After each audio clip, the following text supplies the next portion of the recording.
This is a joint meeting between the Senate Finance and the House Ways and Means Committee. It is February 25th. And we are here at this point. We're going to be talking about education, finance, school budget update. And I have Sean Casino. Sean, are you here? Come on up to the hot seat. If I masked his name, I apologize. Oh, that's it.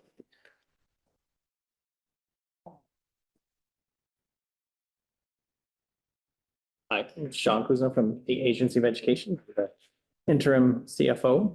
And I'm here to talk John, I'm sorry, but there's about. white noise. So if you could speak a little louder. Okay.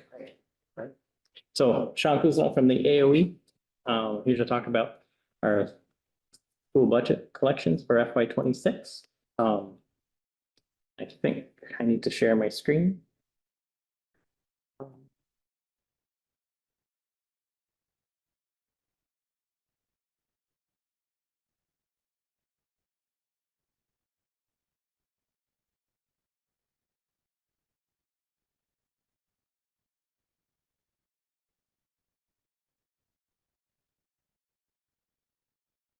All right. So I don't know if you have my handout from today, but I just updated the information based on what now is our preliminary budget collection. So this was due for many districts that had board approved budgets on the 15th of February. And we received 106 submissions, and out of the 122 we would expect. And it covers, it's the bolded line on the sheet. So I can show it up here. And There's something blocking your last few numbers up there. oh yeah, that's the window showing me you guys. Okay. So, is that better? All right. So we have 106 coming into the more detailed preliminary budget collection. And then we have 13 districts that we're using our older collections from December 1 or the collection we did in January to show their 26 numbers. Are those big or little districts? Yeah, there's a couple big ones. Burlington's in that group. Essex, Westford, and Rutland City are in those. Burlington's around 105 of ed spending, so that's a third of the 311 there. And then we have a few small budgets that we haven't received anything on. They're actually 3 GORs or unorganized towns. And so between the two, we have most of our weighted pupils covered in the budget collections. Let's see, anything else? I'm sorry, to clarify, the 106 just sent you updated information. The 13, you're using December numbers? December or January. Yeah, January if they have it. And then if they didn't report in January, we go back to December. But none of them are going back to November. No. Okay, thank you. Um, And then the 3 are all unorganized scores? yeah, Okay, thank you. there's only a few that have student counts. Mhm. And let's see, we're up 1 million from, I think, last time I talked to House Ways and Means. And we're, 100 and almost 12 million over last year for ed spending. And so our current projection for the ed spending appropriation is $1,993 million. And our current request in our budget, our budget request is still 4 million higher than it's looking like we will need. Can you speak a little louder? The acoustics in here are Sure. terrible. I think people on that side Yeah. can't hear you at all. I have this problem in church too, so. So, yeah, I don't know if I have much else to say. Happy to answer any questions. So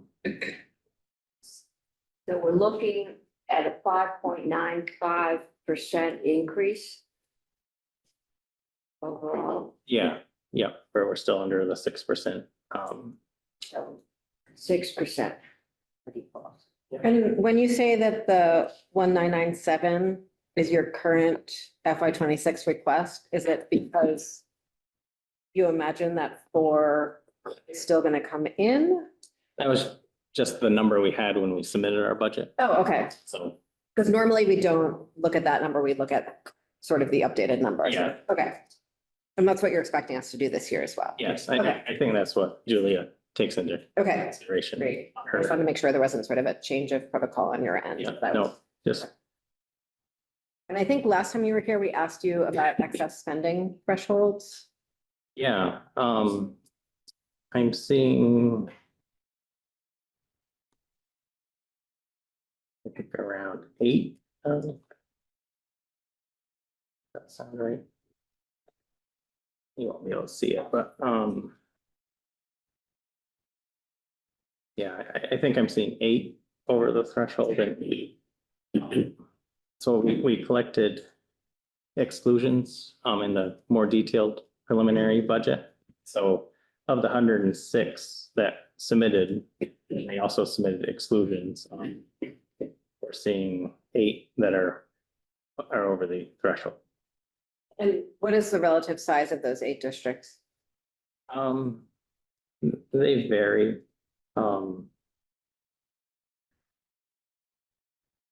You know, we've got Canaan, Thetford, Jay, Standard, so some small ones, Marlboro, River Valley, Mountain Views, and Heartland. It's the, Can you speak up? yeah. So, Canaan, Thetford, Jay, Standard, Marlboro, River Valley, Mountain Views, and Heartland are the 3 showing over the threshold. Small, Small. no interstate, Thank you. Yep. no interstate. Okay. Senator Gulick? Thank you. Thank you very much, Chair. I think you're here just to present numbers today, is my guess. But it would be, I'm dismayed by that almost 6% increase, only because it seems like anecdotally that school districts are cutting positions and cutting a variety of other things. So do you have any information on what's driving that increase? And is that something we can unpack, or is that not what you're doing today? I don't have any detail. We have some details now. I haven't had a chance to look at it in depth. I looked a little bit at salaries compared to the current year budget and last year's actuals. But there's some things that didn't look correct, so I don't want to talk about those yet. Can you talk, would you be able to talk about them next week? I mean, the week after next, because we're not here next week. Probably, yeah. Okay, great, thank you. Chair, would you like to share your screen or not? Is that? It's on another big black box. Yeah, sorry. There you go. There we go. Those are just my notes for. Okay, I was just wondering about the other book that you were reading from. I, again, couldn't hear, thought I heard you say those schools in J. Yes, yeah.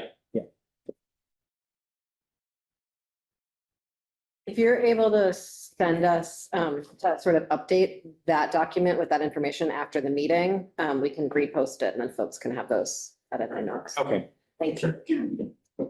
Other questions? Yeah. I just, a follow-up question on, so I think I just heard you say that salaries, you don't really want to talk about them, but you have some data, but you're questioning the veracity of the data. Is that, can you speak to that at all? Just comparing it to previous years, it looks way off, so I've got to see why before we talk. Would the cost of health insurance, do you get just salaries or do you get the entire cost? So would health insurance be figured into those numbers or maybe into some numbers and not others? We would have benefits. I only looked strictly at salaries. At salaries, far. they are separated Yeah. information. Yeah.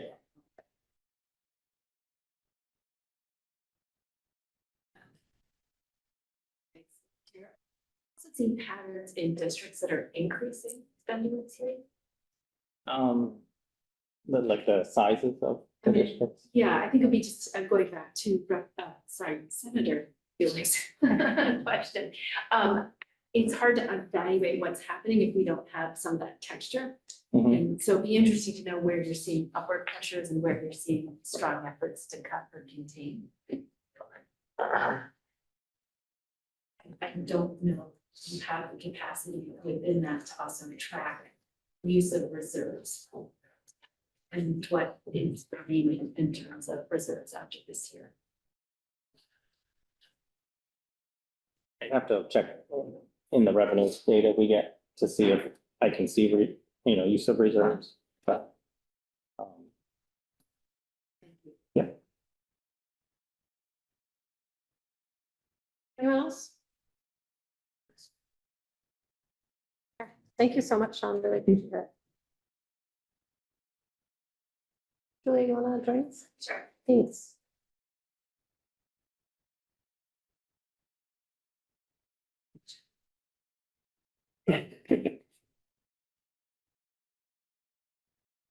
So I asked Julia to make two different updates to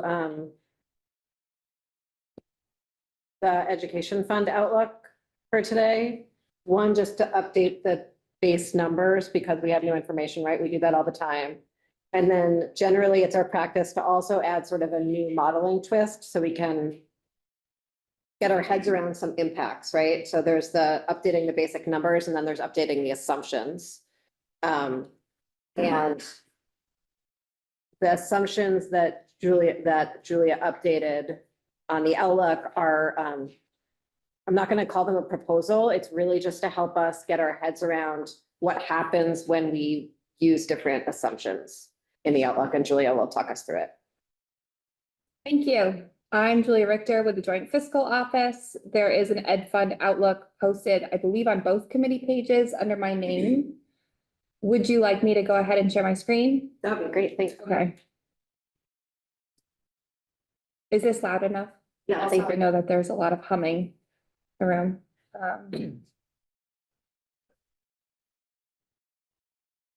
Okay, so I always find this an exciting point in the session when the Ed Fund Outlook pivots and goes onto landscape because we now have so many columns. So this is officially the first part of the session that I have an Ed Fund Outlook that's landscape to share with all of you.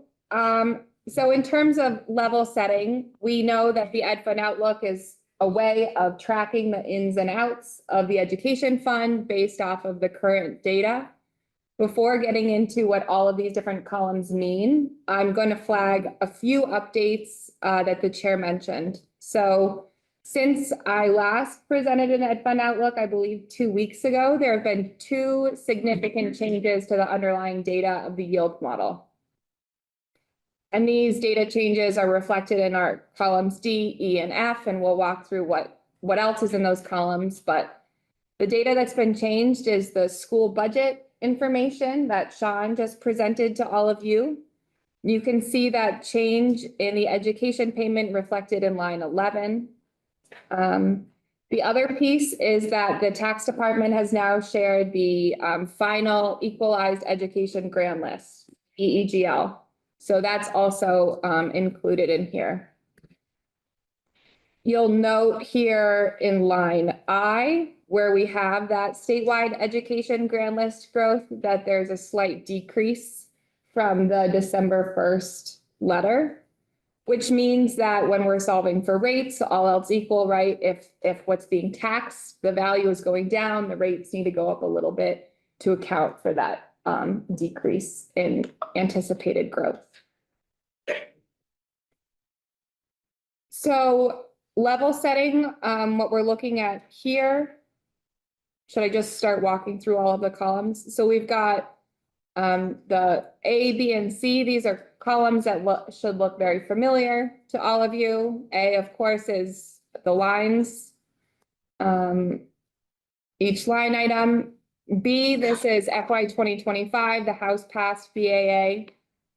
When I was modeling it, it was not on the Senate floor yet, which is why it's House passed BAA. Column C, this is the December 1st letter projections. And now moving into column D, this is starting to use the updated data. So what we're seeing here in column D are those data updates that I spoke about. So we see the education payment update and the change in the education grand list growth estimation. And I've solved the non-homestead and homestead yield and income yield for a uniform average bill growth. So that's uniform across all three classes, estimated to be 5.9% increase. Given all current data.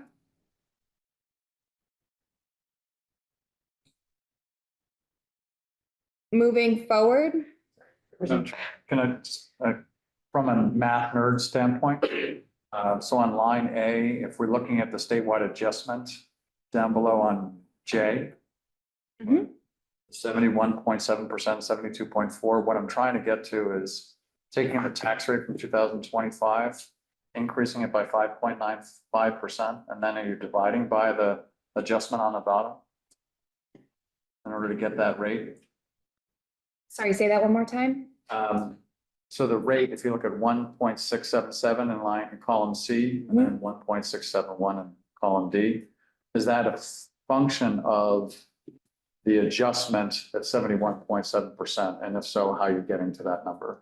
Sure. So the statewide adjustment that we're seeing here in line J, this is reflective of that CLA change, Yep. right, for the yield bill. So just level setting, you'll recall that the way that the statewide adjustment works is it was new in the yield bill last year. And essentially what it does is it makes it so that in all of our modeling, the CLA is bringing property values up to the average CLA instead of the 100% fair market value.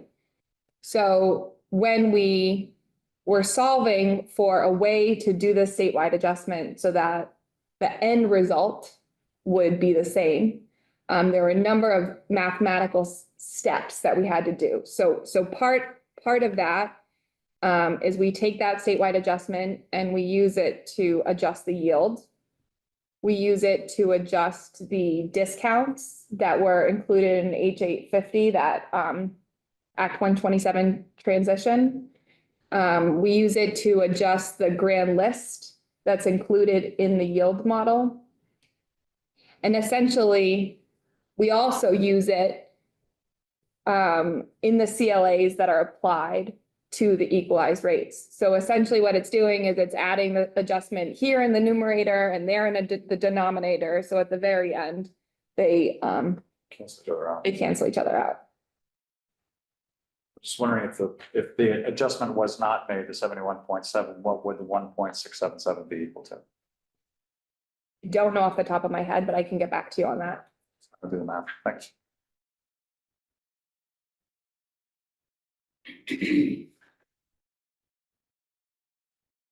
Okay.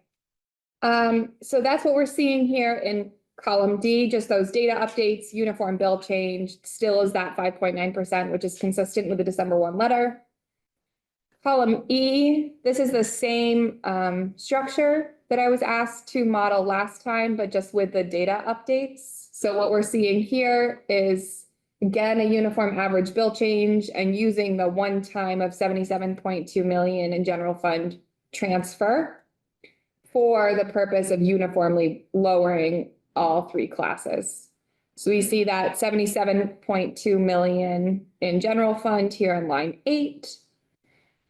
And we see that would correspond with a uniform average bill change of 1.3% for homestead, non-homestead, and income.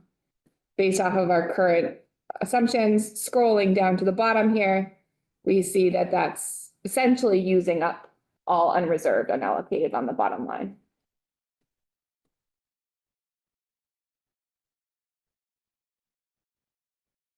Finally, moving on to column F.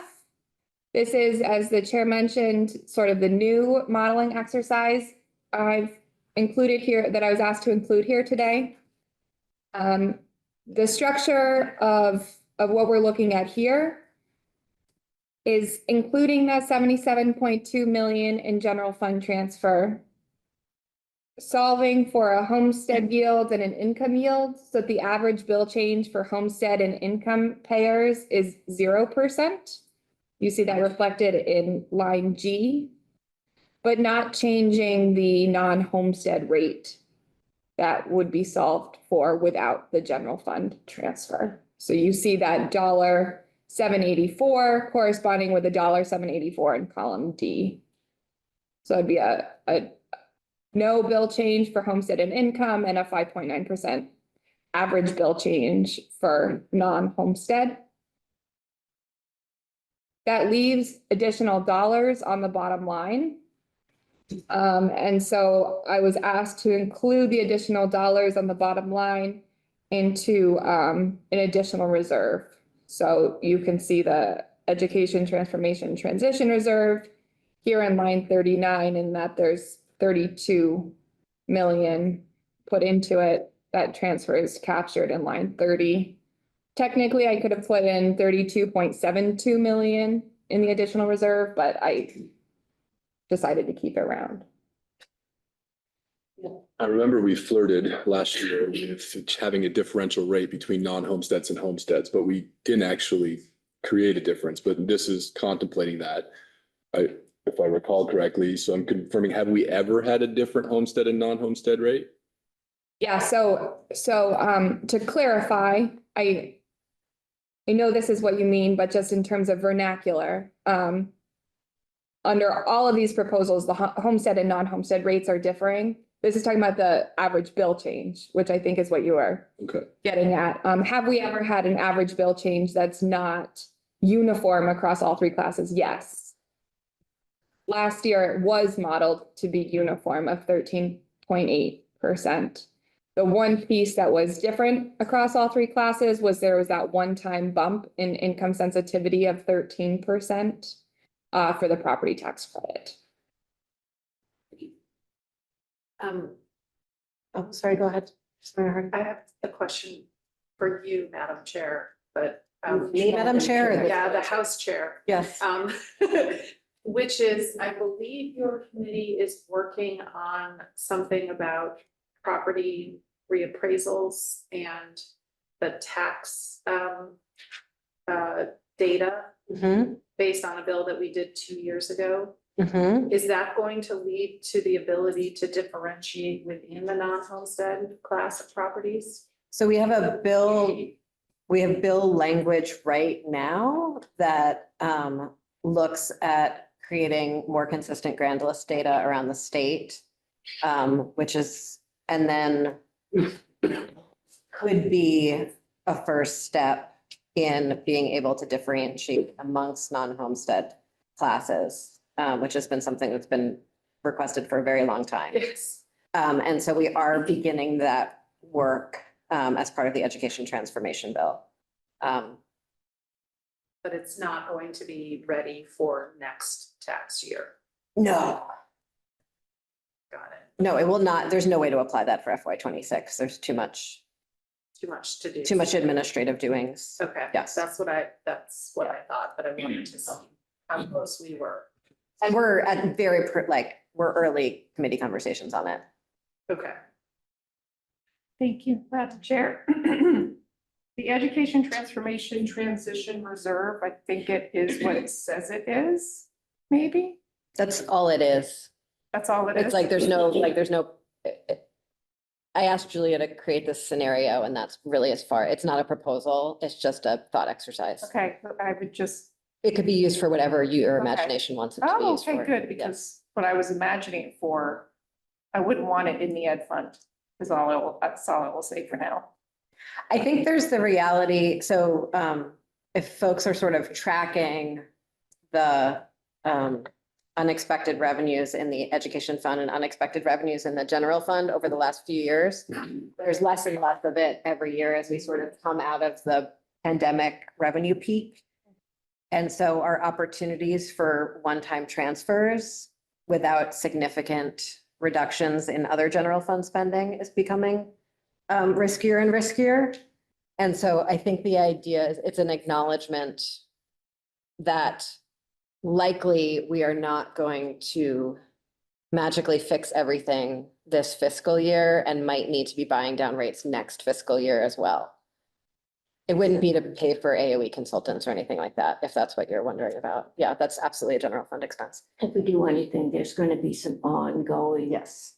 transitioning costs that we're gonna have to find and not in the ed fund. Julia, one thing that I think we've been thinking about a lot is, and we talk a lot about the average bill change. That's where all the energy goes, but an average is just that, an average. And not an absolute and not true all over the state. And so I think I asked you to do a little bit of mathing on range and quintiles and things like that, so we can really better understand what that number means. Because it's, just looking at an average feels very reductive, given the pressure on the system right now. Yes, so I don't have any other documents, I just have some notes, but as the chair mentioned, I've been thinking a lot of after the last, or a couple weeks ago, the conversation of, we're talking about an average bill change and what does the average bill change mean? And is there another way of looking at it?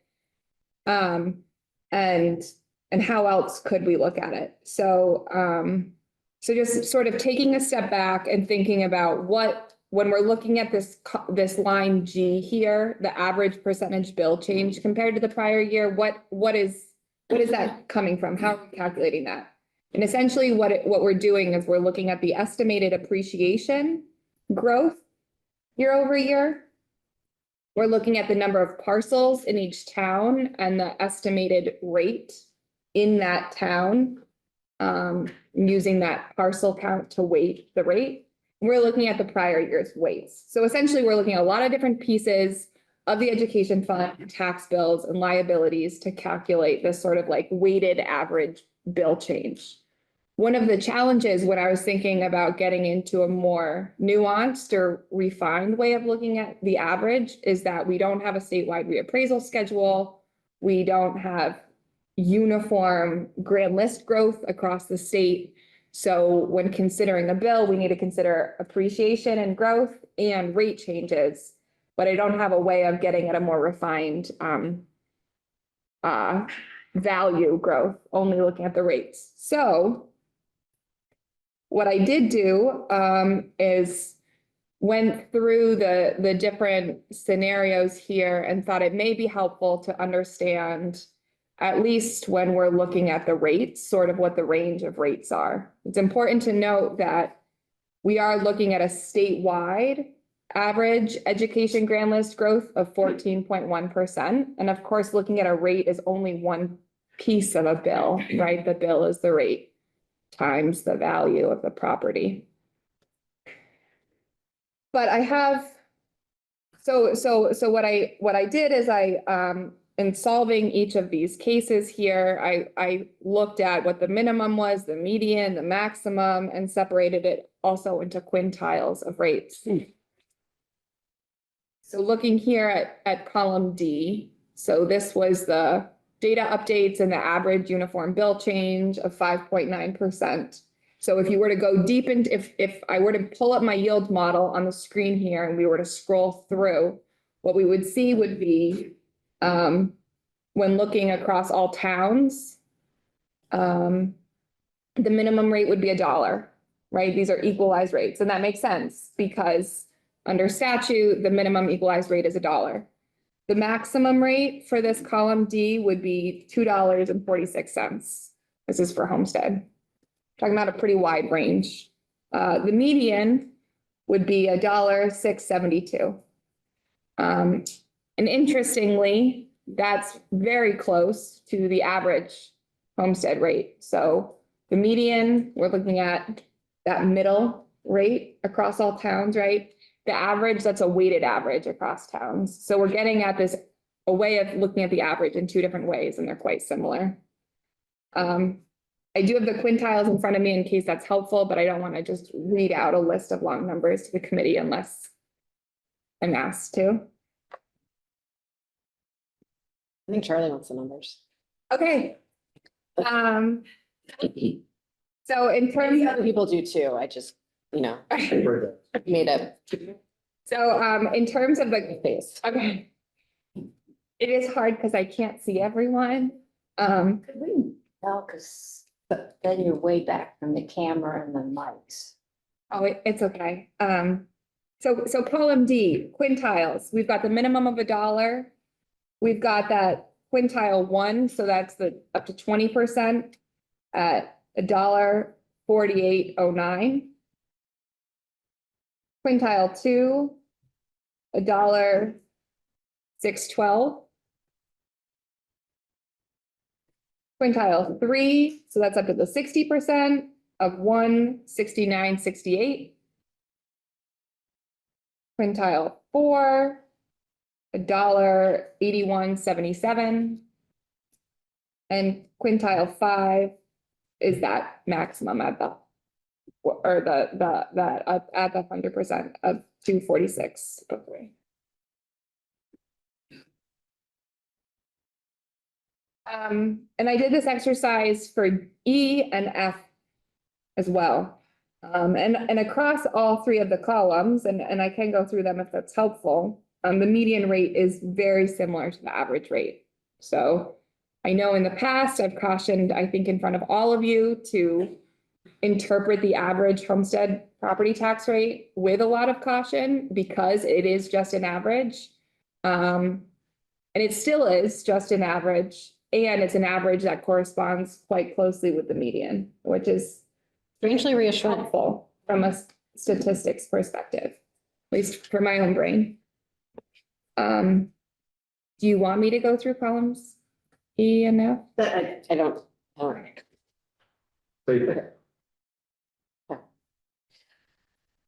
If we wanted to.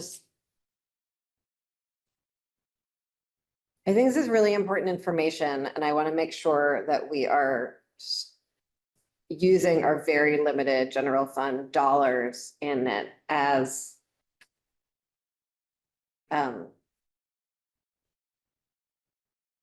refined a way as possible to deliver the maximum tax relief to Vermonters who need it. And if we wanted to sort of like deliver it to a specific quintile, like, can you even, and this is not like a grand political signaling I'm doing, anyone who's paying any attention, I'm really just like mathing here.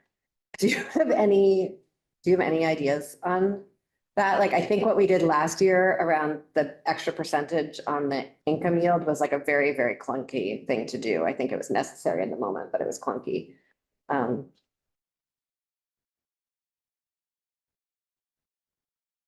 I mean, it's an interesting question. It certainly is a policy question of considering putting funds towards Vermonters who need them most. That's a policy question. Yeah. I can't determine who needs them most. When thinking about reducing bills or reducing liabilities, it gets into the question of, we have the property tax credit, right? It's estimated to be 153 million in fiscal year 26, and we have all of those different parameters for that property tax credit, right? We've got the homestead value, the house site value, and the income thresholds. One of the pieces that's challenging when considering modeling is you pull one lever and the balloon pops out in another place.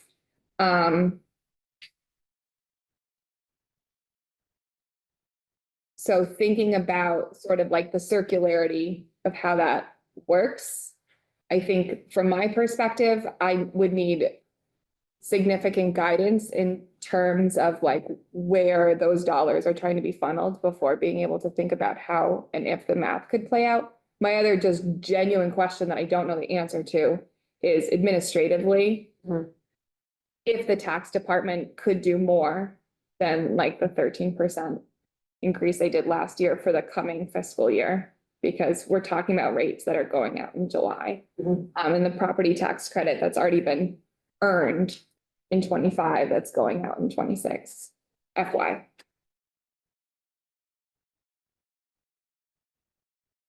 Other questions for Julia? Thank you, Julia. Does anyone on the committees have any thoughts on this sort of, I don't know, using metrics other than the average bill change as a way of thinking about setting the yield? I know it's sort of a, yeah, Representative Slocum. Without understanding something about the districts that are falling at each of those quintiles, those numbers aren't meaningful to me. For example, there's a district that still gets federal impact aid that has its ed fund liabilities and nobody else has. That local resource, they tend to have the lowest tax rates in these historically. It's not because of anything they're doing operationally, because they get federal impact aid. And so it's hard to know what to make sense of that and who needs help without understanding who those districts are and why they ended up in that tax. I just don't know why those particular towns, because they sounded like there were a lot of small towns that were hitting the excess spending threshold. What is the commonality in those towns? Is it just that they're small? Or do they have an extraordinary number of special needs students? Do they have an extraordinary transportation bill?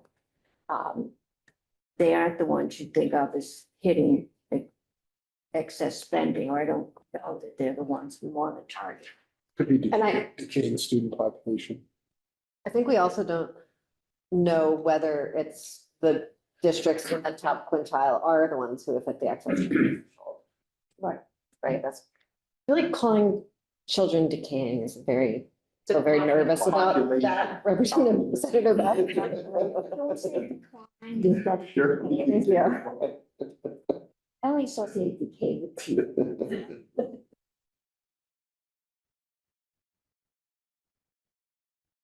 We have clarified this moment. Okay, I think we're just gonna have a few more minutes for discussion. Thank you. Anyone? Just keep on thinking about it and let's like maybe talk about it next time we're all together. The question is, what could we do with these numbers that would have any meaningful impact? Or a more meaningful impact than what we're just sort of would do by default. Yeah. In both of the last ENF, there's the assumption that we're using the 77.2 million. Is that? I mean, I know that's the governor's proposal, but is that what the House is also thinking, or did you just put these in here just to show what it would do? We have D as well. I mean, I don't think we've decided firmly in any direction. Okay. And I think there's a question like if we were gonna buy down, is it 77 or 83 or 72 or Right, exactly. 53.7? I don't know. Next year, we've got that, and if the rescissions or unforecast revenue doesn't come in to transfer, I mean, we're putting a lot of money on the credit card at this point. Exactly, and also the federal situation that we might have to Change fill all the in. rules of the Yeah. game any day. Yeah. I also have a very crisp memory of the fact that we had a tax rate offset reserve in place for the 127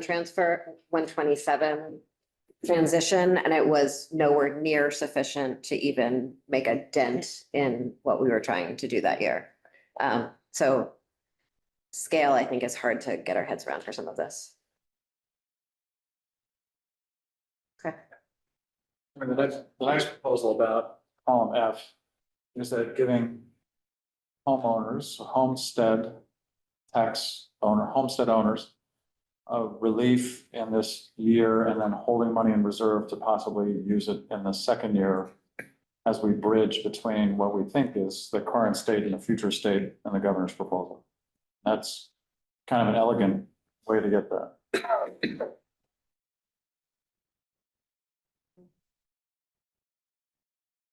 Thanks. Okay, thanks, everyone.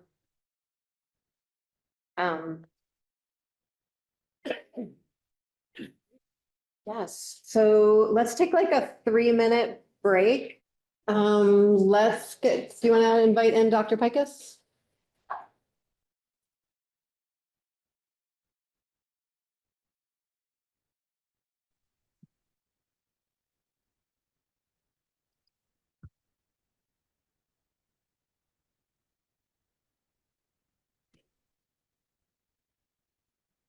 He was there.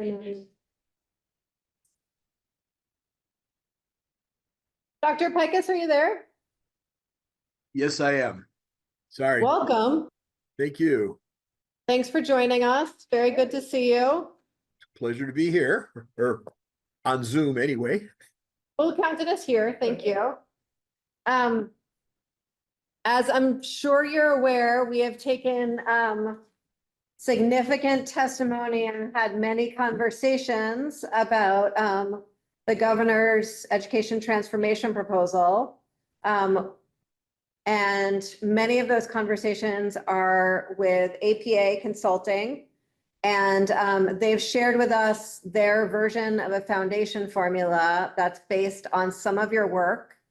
But often in that testimony, they would sort of default to saying it was decisions you had made. And so we were thinking that it would be helpful to have you come in and describe your own work in the context of sort of all that has been modified from it. So really glad that you can make it today. Thank you. And would love to just, on some level, essentially have you take us through your own report so we can have an opportunity to dive in deep and ask some questions about the assumptions in it. Okay. I'm happy to do that, and I'm pleased to organize this any way that you see fit. Because of the time constraints, and as you all know, this has become a particularly challenging year in any government organization, as the changes that are coming from Washington, D.C. have impacted all of us. It's the same at a university, and because I sadly still have that 4-letter word dean in my title for a few more months, it's been a little busier than I would have maybe hoped. But I tried to put something together to be helpful. When I spoke with Julia Richter yesterday, she said the same thing that you did, that you might prefer more detail than I'd put in my original set of PowerPoints. And so I can simply share my report and walk through each of the lines of that and try to talk about how APA's work has differed. Or I can start with, once I do sort of an overall of how the evidence-based model works, I can talk about the specific differences between what we would do in that, and then go back and walk through the report. And I guess I would leave that up to you to tell me what makes the most sense to you as a committee. And then I'm happy, if there's time permitting and you're interested, to share any thoughts I have about foundation programs and schools. I had the privilege of working with members of your legislature in 1997 or 98, after the Brigham decision was rendered, and have worked in Vermont a great deal since, and may or may not be helpful. I would leave that to you. I can be helpful or not. That certainly would be at the committee's preferences there. If that makes sense to you. It seems like it would make the most sense for you to start with what you think about a foundation formula, just knowing that we've taken a tremendous amount of testimony on that Absolutely. already this year, so we don't need like a 101 on it. We would love like a 301 or 303 or however you count college courses. And then would love to hear sort of the assumptions in your model, and then we can get to modifications. That seems like a logical progression to me. Okay, I can proceed that way. Okay, thank you. With your permission, I'm going to share my screen. Please do. And then the first thing I'm going to do is just jump right through my presentation to the one slide that I created about foundation programs, so that it's as simple as possible, because you had warned me you would prefer not a lot on foundation programs, as you've been doing this previously. So I'm setting this up so I can see all and see the thing. So And right now we see a spreadsheet on your computer. We do, and a lovely beach scene. We do not see a PowerPoint slide. okay, I apologize. I obviously, my skills in sharing things are more limited than I wish they were. Actually, still continue to find it very challenging myself, so. Let's try, oh, I think I see what I did. This should be the correct one now. Hopefully now you simply Okay. see a PowerPoint. We do indeed. Oh, thank you so much. I am, I apologize for that. It looked right the first time. So, and I've already then moved my slide to something that says foundation programs. My memory is when I worked with the legislature way back after Brigham, they had interpreted Brigham to say that a foundation program was no longer constitutional. And I had suggested to the legislature that what I loved about the Brigham decision was it was 26 pages long and it quoted from my textbook. It quoted from our textbook on the weaknesses of foundation programs, whereas I would say that we thought they have some value and some strength as well. And I think what Vermont has done over the years has worked hard to create a system that makes sure that wealth doesn't drive or has limited effect on how much money school districts are able to spend without using some of the more traditional tools that school finance uses. So foundation programs have been around since about 1905 with something called the Strayer-Haig Foundation Program. It's a very powerful way to equalize property tax disparities. You create an amount of money, foundation amount, and then set a tax rate, and districts that don't raise enough money with that tax rate are then reimbursed through some form of state resources. Districts that are raise more money, either keep it or return it to the state. You have a fairly rich tradition of what I'd call recapture, returning it to the state in the different ways that you create the tax rates for school funding levels.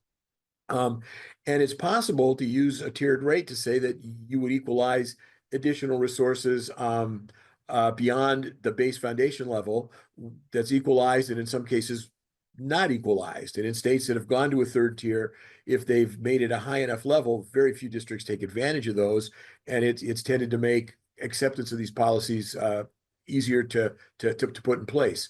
Now, if you really move to 5 school districts, then you probably don't need that third tier as each, you really only have to do, you can almost do the calculations by hand if you get to that point. And I don't fully understand the politics of how that will work or how you will get there or what'll happen.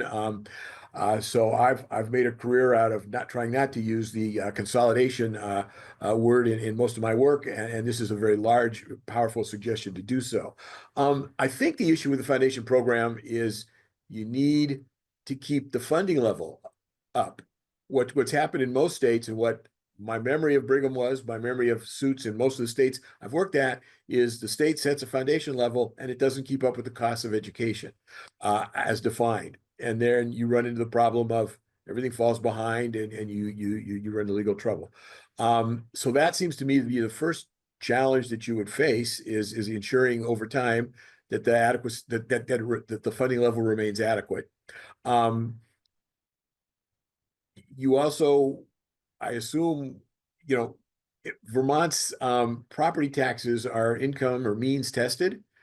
That is, your property tax bill is reduced or capped based on your household income, and that's my understanding is that's a pretty important part of how you fund schools and how you fund local services. And it has a lot of value. My memory in I believe our 2012 study was we really identified between the circuit breakers that you had and the means testing, there were individuals who could vote essentially unlimited increases in school spending and their tax bills wouldn't change. The level to which you want those incentives to stay in place, I think these are policy decisions that seem important. And then my guess is that with many fewer school districts, a foundation would work better than it did when Brigham was decided, and it's probably a strong way to go. And I'm just going to stop there. That's my 30,000-foot level on it, to respect your wishes, and I can answer questions if you have any, or move on to the other pieces of this. Any big picture questions for Dr. Pecos about foundation formulas? I Yeah. think it's big picture. Thank you, Yeah. Madam Chair. Your last bullet point, can you speak to that? Why is it better with fewer districts? I read, I think in one of the APA reports that at the present time, the variation in per pupil wealth across the districts in the state now was something like a factor of 11-1. And my back of the envelope estimate was that across the 5 districts, the wealth differences would be about 2-1. And so it simply makes it easier to build a system that allocates resources and leaves the vast differences in tax capacity of very few districts. It undoes the problems that often cause the problems that lead Supreme Courts to say the system's unconstitutional. So, and it doesn't have to be 5. I mean, I think the number is about 188 school districts now, and some number substantially less than that, but more than 5 would have the same impact. To some extent, it's algebra, but to a large extent, the fewer districts that particularly have lots of money recaptured from them, or feel very constrained for what they want to spend, the typically easier it is to find foundation levels and maintain them. You always, of course, have the issue of those who are unhappy when they're constrained in some way, and that's part of the challenge. But my sense is that the number of districts simplifies the arithmetic in developing a foundation program. Senator Hardy, and then Representative Brannigan, and then Senator Chipman. Madam Chair, thanks, Professor Pecos. I wonder if you had recommendations for your, 4th bullet point about the challenges ensuring that states continue to fund their share. I mean, right now, as you know, we have this sort of state and local relationship where the local voters approve budgets and then the state sets the tax rate to fund those budgets. Right. And so we're in a position right now as state legislators of honoring the votes of local voters. If we get rid of any votes on budgets, we get rid of that connection between the state honoring the local voters' wishes. And so I'm wondering, what other mechanism have you seen to be effective at essentially keeping state legislators honest about their funding of schools? So as I understand the Vermont system, you largely use state levies to equalize tax yields based on the decisions that local school districts make in terms of their spending. In theory, you could continue to do that with 5 school districts. The model might be a little simpler. I've worked with the JFO staff in the past and tried to understand that model, or the agency folks, or the tax commission folks. It's fairly complicated.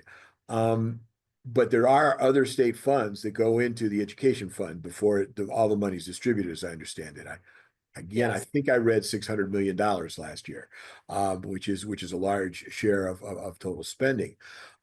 If you were to move to a foundation program, you would in fact take away a large amount of local school district decision making.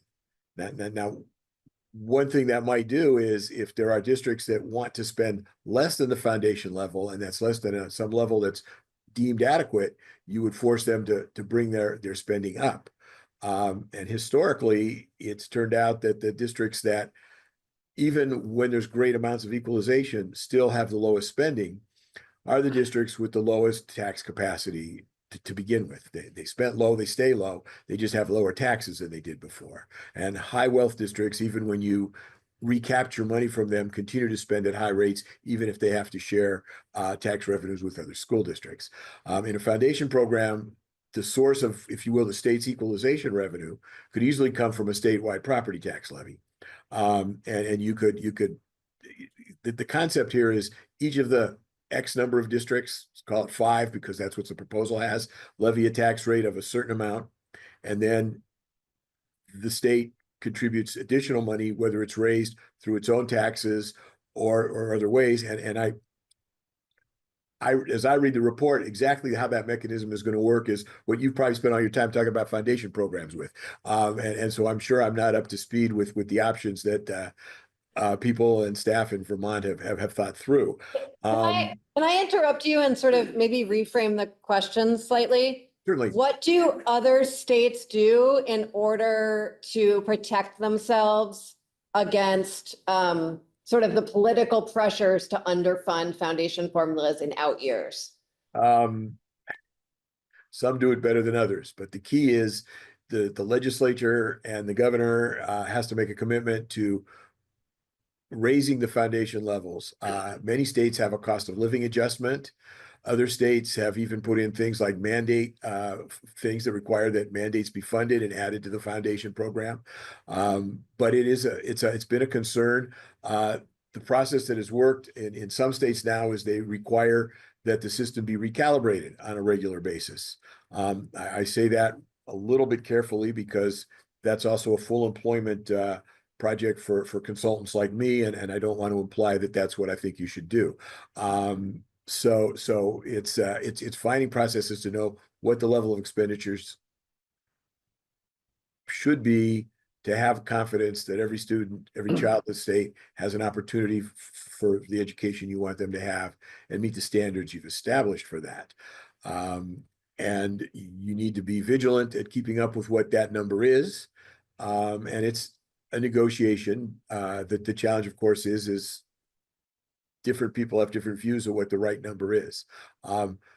Vermont has been a interesting state for Alan Odd and myself, in that this is the only state we've done adequacy studies where our number is lower than what the state currently spends in total. Everywhere else, our number is higher.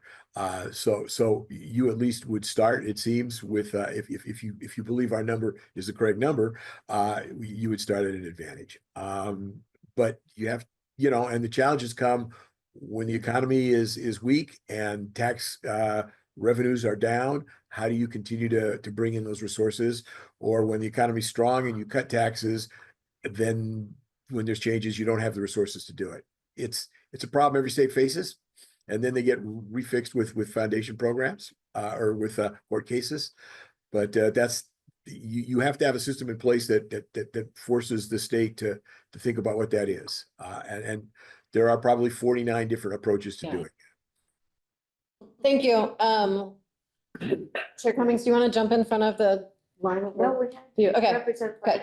I think Representative Brannigan and Chittenden and then Beck. Professor Pikus, thank you again for taking time to be with us this afternoon. I want to draw your attention to the 5th bullet point, maintaining Vermont's income tested property taxes.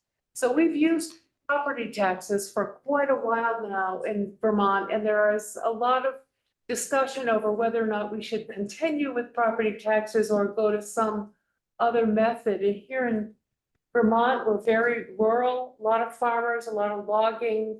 There seems to be a feeling that property is no longer the indicator of wealth that it used to be years ago, and that maybe income would be a better way. So I'd like to know how you're feeling about leaving property taxes alone and going to an income tax.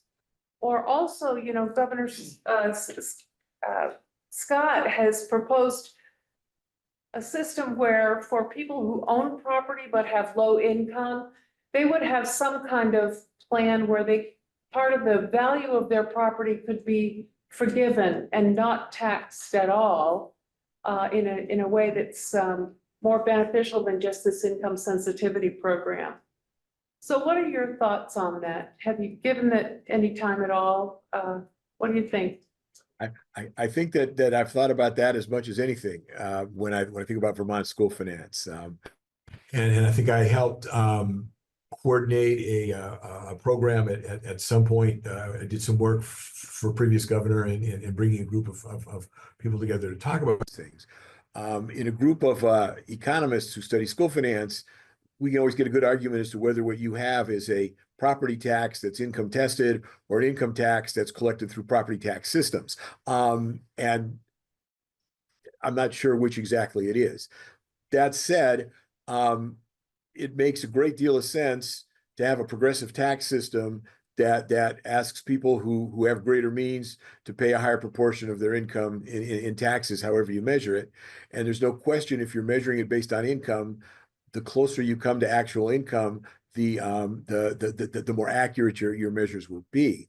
I think that a tool that you do use to some extent, or at least you did the last time I did some studies, something called a circuit breaker property tax relief program. Yeah, yes. And to me, that's a very powerful tool. That the challenge with, as I read I only read summaries of the governor's proposal, so I don't want to be critical of something I'm not fully versed on. But to provide some kind of an exemption to a portion of the value of your property based on your low income, the challenge is your income can vary from year to year. If you're a farmer, I assume there are years when things go very well and you have a high income, and other years when things go poorly for whatever reason and you don't have a high income. And if you're going to reevaluate that exemption every year, that's a very challenging thing to do, particularly when you want to factor in other kinds of appraisals about how the land would change value generally. So my recommendation would be to have a fairly clean grand list that you can manage, that you know what the property is worth, you know how it's going to change over time, and then base the actual tax bill on a tax rate that's established and provide some kind of circuit breaker relief when people have a low income year, or they just generally have a low income, and that goes away. And it's a pretty powerful tool, because you could actually change those measures or those percentages over time or in time to reflect other kinds of policy needs about overall levels of taxation. So that would be off the top of my head, a way to implement what I think I read the governor was suggesting, if that was something you wanted to do, is to provide circuit breaker relief rather than changing household property values every year. Thank you. Senator Chittenden, and then Beck, and then let's make sure we actually spend time on the study itself, because I think we all have some big questions that only one person can answer. Dr. Pikus, thank you for your time today. I heard you talk about a state guarantee to subsidize low property wealth to pupil ratios. I also hear you talking about a recapture rate. What we've seen from the administration so far is they proposed a state guarantee to subsidize low property wealth to pupil ratios. But I didn't see in that proposal, but maybe it's a discussion to be had, is to simultaneously have a recapture rate for high property wealth to pupil ratios. Is that a common approach that you've seen in other states? And do you think it makes sense to have both of those angles covered? It is, if you raise the property tax rates and systems and foundation appropriately, relatively few districts are recaptured. And so that's the first step. Some states use it, some don't. In Wyoming, they recapture resources from locally raised property taxes. In California, they do not, but they have some equalization systems within the county tax collection systems that do a little bit of that. And we don't really want to talk about California, even though I live here. It's probably the worst example of anything you want to do. So we'll just kind of stop there, okay? I'm sure I won't get any disagreement from you about, we don't want to talk about California, other than it's 85 degrees out here today, which may or may not be something you think is a good thing. But it's so it just varies, and the problem, of course, is any form of recapture is extremely unpopular with those from whom it's recaptured. And if you go back to the early pieces of Act 60 and the variations you've come to there, you essentially do recapture, and that's what happens when you set these tax rates that everybody plays in and works on. But there are districts right now in Vermont who pay more in taxes into the education fund than they're probably spending on their total schools. I assume there are examples of that, which is effectively recapture as well. It's just how you choose to enact it to make it acceptable. At the end, the algebra kind of all works out the same. Thank you. Senator Beck? Yeah, Larry, as to the challenge of the state continuing to fund its share of the foundation, you know, we have an education fund, it has its own revenue sources and streams, and there is no longer a general fund transfer in Vermont. Do those provide some good natural protections against any future shenanigans as far as the state's commitment to the foundation, or do you not think that they're provide much protection? I hate to sort of punt this one down the road, but I think it really hinges on the strength of the guarantee of what the education fund receives in funding. That is, if a future legislature could come in and change the parameters of that and reduce it because they needed to, or take some of that money and put it in the general fund, you wouldn't have much protection. And I apologize, I don't really know what kind of legislative or legal or constitutional guarantees you have for the revenues for the education fund. And of course, if it's based on property tax collections or income tax, any kind of tax collections, it's still subject to the variations in the economy and how that affects annual revenues. So all of those problems come to the fore, all of the, you know, on any of these things. I mean, I'm sorry, I'm talking to a group of state legislators who know more about these kinds of challenges and face it every year or two when you do a budget than I can talk about just thinking about my household budget and the broad levels of school finance. So I don't mean to tell you things I know you know. Thank you. Thank you. Just a follow-up comment. I appreciate the answer. You know, I definitely think Dr. Ficus is, but those are all things that can happen in our current education fund too. I mean, we could divert sales tax we could do any of those things right now in the current system that we're in. I mean, except the property taxes are always the fluctuating lever that we Yeah, and don't get it to fully fund. And they would be here too, but I mean, we could calve off consumption taxes. We could do any number of things. We haven't been. Representative Burkhardt, do you want to Yeah, ask I your have a question? Then very- we'll I go think into it's a the. shorter question. Okay.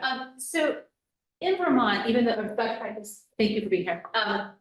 In Vermont, the teacher salaries and operating costs are very widely from one portion of the state to other portions of the state.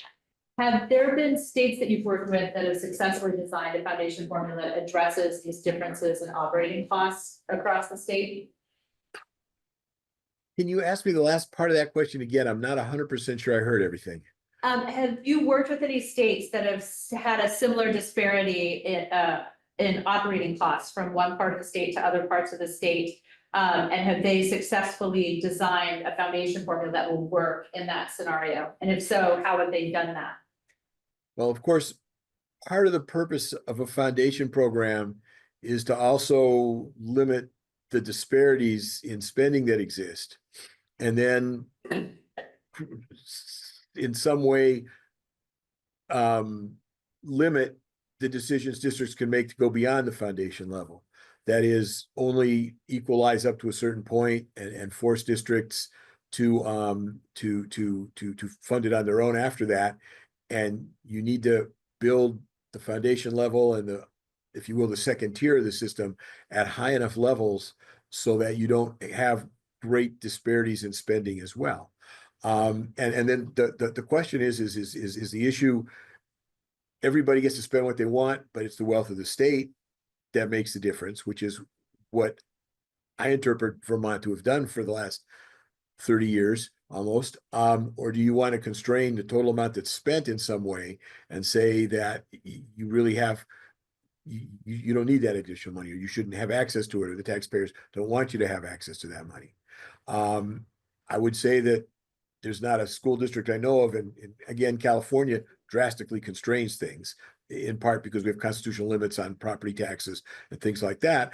And there's not a school district I know of that says we have enough money. I'm going to guess that even the highest spending school districts in Vermont may actually say the same thing, and have made decisions of how they would spend differently in order to pass budgets with the local at the local town meetings. So those are the challenge is what is the state's sense of what absolute minimum everybody needs to spend is? How much is the state or willing to participate with some level, some kind of state resources to allow local choice? And then what happens up above? When we last studied Kentucky, and it's been a long time now, they had a three-tier system like that. And really only 6 school districts out of about 150 chose to spend beyond the equalized second tier. And they were very small, and it made relatively little difference in the whole picture of things. And that was never challenged in court, so I couldn't say that it was or it wasn't legal, but it was a small enough amount of money that it seemed to make things work. So those are really hard kinds of choices that policymakers and legislators make in terms of how much are we prepared to make sure everybody has, how much you're willing to play if people want to spend more, and at what point do we say you're on your own and take the heat for the fact that a district with very limited capacity wants to spend more and just really is unable to do so. So you want to minimize that last tier if it exists at all. But it's setting policy targets and goals, and the hard part is what's an adequate amount of money, which is where I think you want me to go next. And one of 4 models that estimate that. Wyoming requires that it be recalibrated every 5 years. In the model that we built many years ago in Arkansas, the state itself recalibrated the numbers in the model every 2 years, and we came in a couple times and did a desk audit of their recalibrations. They've since changed how they do things quite a bit since Governor Huckabee was elected 2 years ago. But that's the other thing. School finance systems are living, breathing things, and they constantly change with the needs of children, with the financial conditions of a state, and then the politics of each individual state. Thank you. So we have been diving in fairly deep to some of the assumptions underlying the numbers that APA gave us, and so are excited about the opportunity to hear about how you constructed your base. And so would love to move to that section of our testimony today, if you're ready for that, Larry. I'm perfectly comfortable in doing that, and again, I want to emphasize I'm here to really do what you want with the time. So please, if you feel like I'm not hitting where you want, or you think I could say something or talk about something that I'm not for some reason coming to, please interrupt me.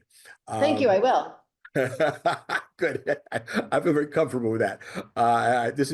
My hope is that when we're done, I've helped you in some way. So I'll be sure I'm giving you what helps.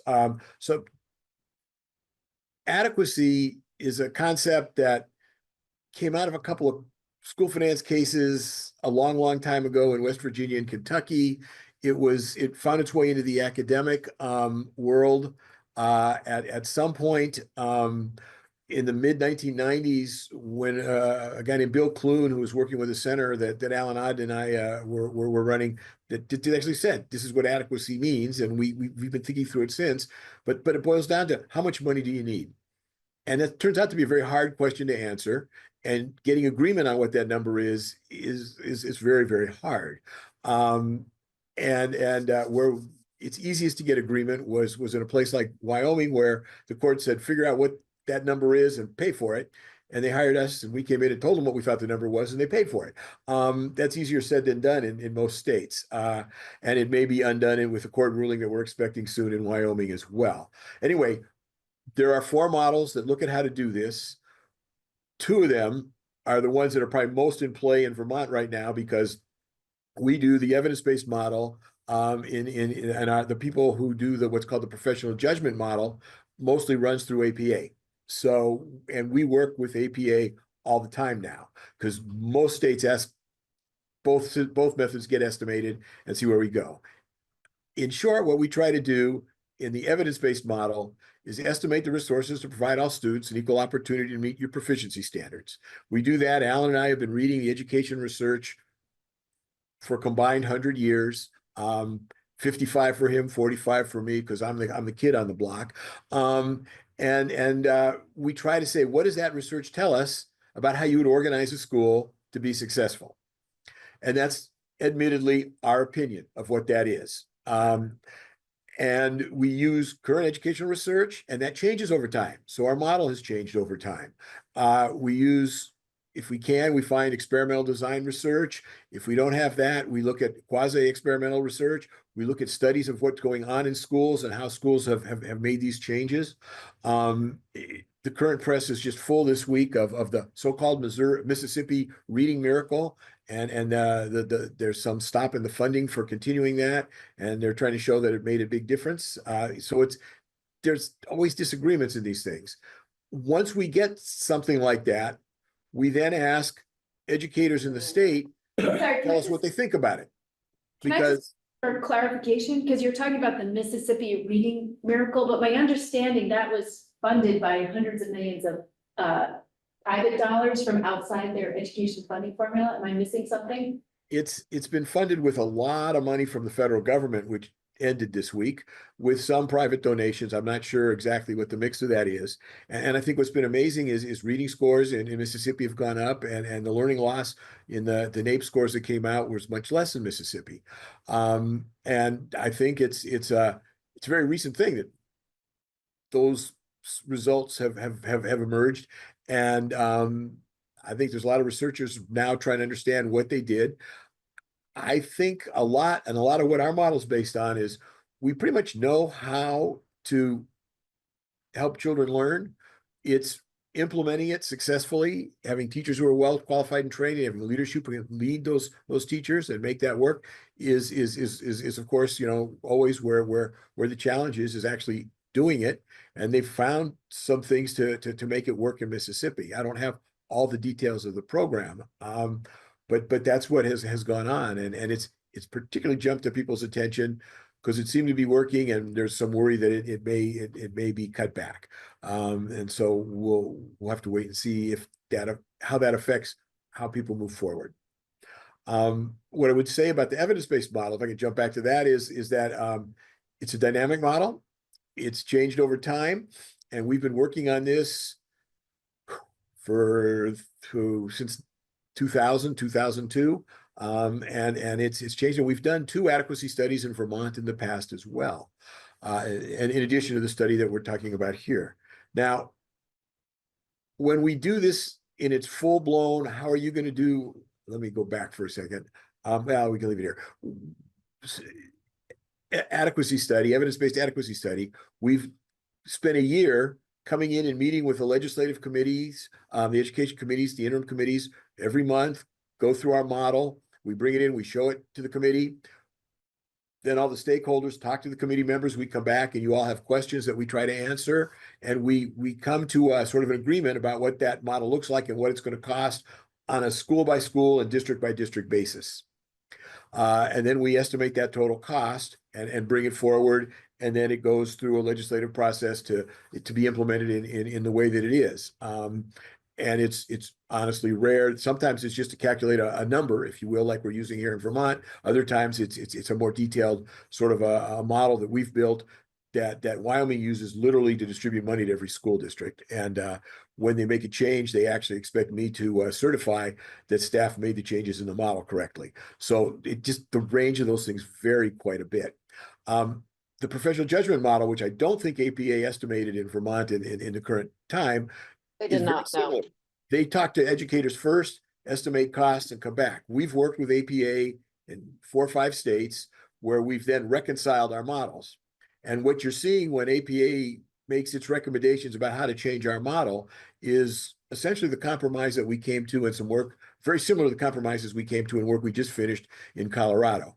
But we've worked together in Colorado, Maryland, Michigan, Washington, D.C., maybe 1 or 2 other states. Larry, to clarify, I'm interrupting because you told me to, but to clarify, the way you usually work together with the combination of the evidence-based model and the professional judgment panels is not what has happened here. It's been a much more disparate effort. I am hoping you can, and right now, the screen that we're seeing is still that same slide on the EB study. Mhm.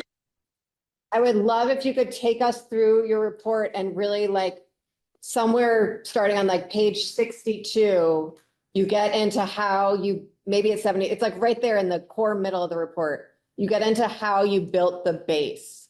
And I think that's really what we want to understand. Okay, what you wanted, okay. I can do that, absolutely. What I want to say is one of the challenges with this study was we really estimated the model using state level enrollment figures, not school by school figures, because there was no time and resources. And a study like that is a much more exhaustive and extensive study. So there are some limits to how this number might change in a world where we actually went to we actually estimated this for every school and aggregated it up. It's particularly challenging in Vermont, where you have so many small schools, and there are some adjustments for those small schools. What I did, Representative, I guess my question is, do you want me to just say our number is X and here's how we got to X compared Yes, to your number? That is, Or do you want me to go through that kind might of sound the, very boring, but that is actually what we would like. We have done that with APA already. And there are certain areas where they just sort of they deferred to you. And so we are looking at footnotes of footnotes of footnotes, and we would love to get to at least the 1 step removed footnote instead of the 4 steps removed footnote with you. okay, that works for me. Thank you. I know it might sound very boring, but that's actually what No, we need to do. I guess I'm really wanting to make sure this works the way this works for you. But you specifically said page 62, so I'm gonna. No, that was not a, Okay. that was not a specific page. All right. I don't remember the exact page number. I just remember it was like in the middle. Maybe it was 73. I don't know. No, that's fine. That's fine. I understand what you say. I was actually thinking it was like where I was sort of starting was like page 122 or something. Great. I love that. But what I think that the best thing to do is do like 2 quick seconds where I give you a sense of how the model works. Okay, thank you. And then I give you a better picture of it. And I can either walk through each of those pictures or then talk about how once I estimated all that, I got to the total. And I will defer to your preference for how to do that. Okay. Or I will try to talk you out of it because I really think it would help if I do it the other way. But at the end, I'm going to do what you tell me to do. Okay. I think that's the best way to do it. So you should be looking now at a slide with 4 roughly small rectangles and 1 sort of larger, skinnier rectangle at the bottom. And what we do is we divide the evidence-based model into 4 parts. The main one is staffing for core programs. That's teachers in classrooms and principals and what you need to run a program for all children. Then if you go sort of from that one to the bottom right-hand side, we then estimate additional resources for struggling students. Now, the key is any child can struggle, whether they're fortunate enough or unfortunate enough to have a parent who's a college professor, or they have less successful circumstances. But we need some proxy to estimate what proportion of children are likely to be struggling. So we generally use measures of low income and English learners to do that. And we'll leave special ed aside like APA did for now, and we can come back to that later if you want. But we largely think a lot like Nate Levinson does, and I know you've worked with him as well. So we estimate additional resources for each school based on the demographics of the school and the children who are there. In addition, there are some resources, textbooks, technology, other kinds of programs, in our case, resources for gifted and talented children, where we simply allocate a dollar amount for each child or each student, okay? And then finally, that gives us, if you will, school level costs. There are central level costs associated with any school district, cost of administrators, costs of buildings, maintaining buildings, operating buildings, all those kinds of things. We estimate what you need to do that. And then finally, to come up with a cost, we would use in Vermont specific factors, because it's your salary schedule we use. It doesn't make sense to use different salaries than you're paying people in Vermont, but you can pay it to the number of people we estimate you need and in the proportions we estimate, not necessarily how they exist in the state. If we go down one more to a little bit more complicated picture, and I don't know Okay. how big your screen is, yet or not. I guess, before you leave that Vermont specific section, this is Ann Cummings. We had a school superintendent in last week who went through your model. And she hit every one of your points, you know, ratios within a half a child. Until she got to mental health behavioral interventionist. You had one, she had four, which led me to question, in the Vermont specific factors, we have probably the widest mainstreaming mandate in the country. When she was talking, I was remembering a story a year or so ago about a young woman in Texas who talked back to a teacher and ended up in reform school. We don't have reform schools. And we also have a non-exclusionary discipline requirement.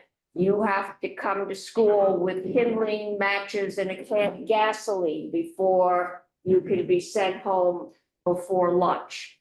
And I'm wondering if that kind of extra cost has been figured in, because that seems to be a place where we are an outlier.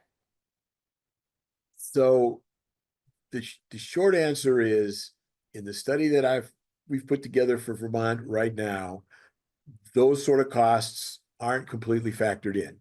They're based on sort of a national model. What I will say, and one of the things that APA did, was they notably increased the number of mental health professionals in schools compared to what our model says before they came up with their estimate.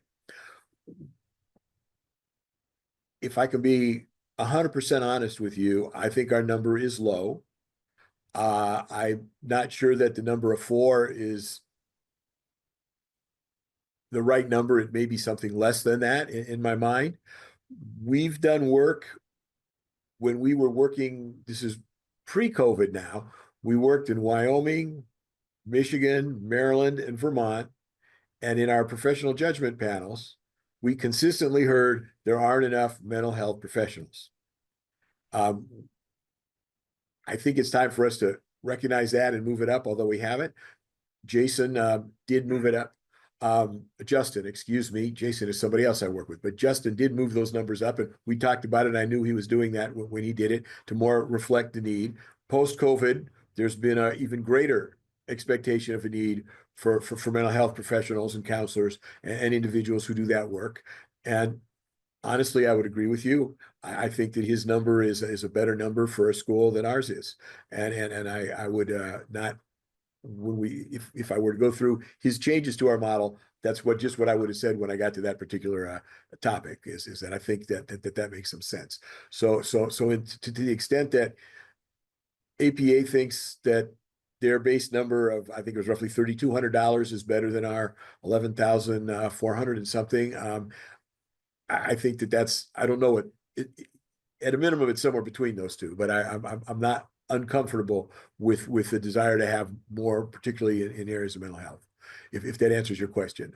And then that's why we go and do these panels, of course, because as I'm fond of saying, I know a lot about school finance, but the folks we talk to know a whole lot more about Vermont.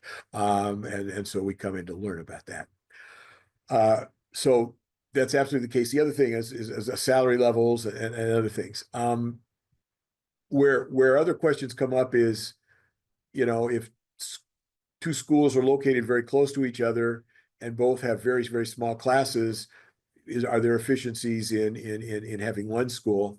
And wrestling with how you do that and which school you use and what becomes of the other school and its importance to the community, which is always the challenge when you start asking those questions. So that becomes a little harder. But let me move now.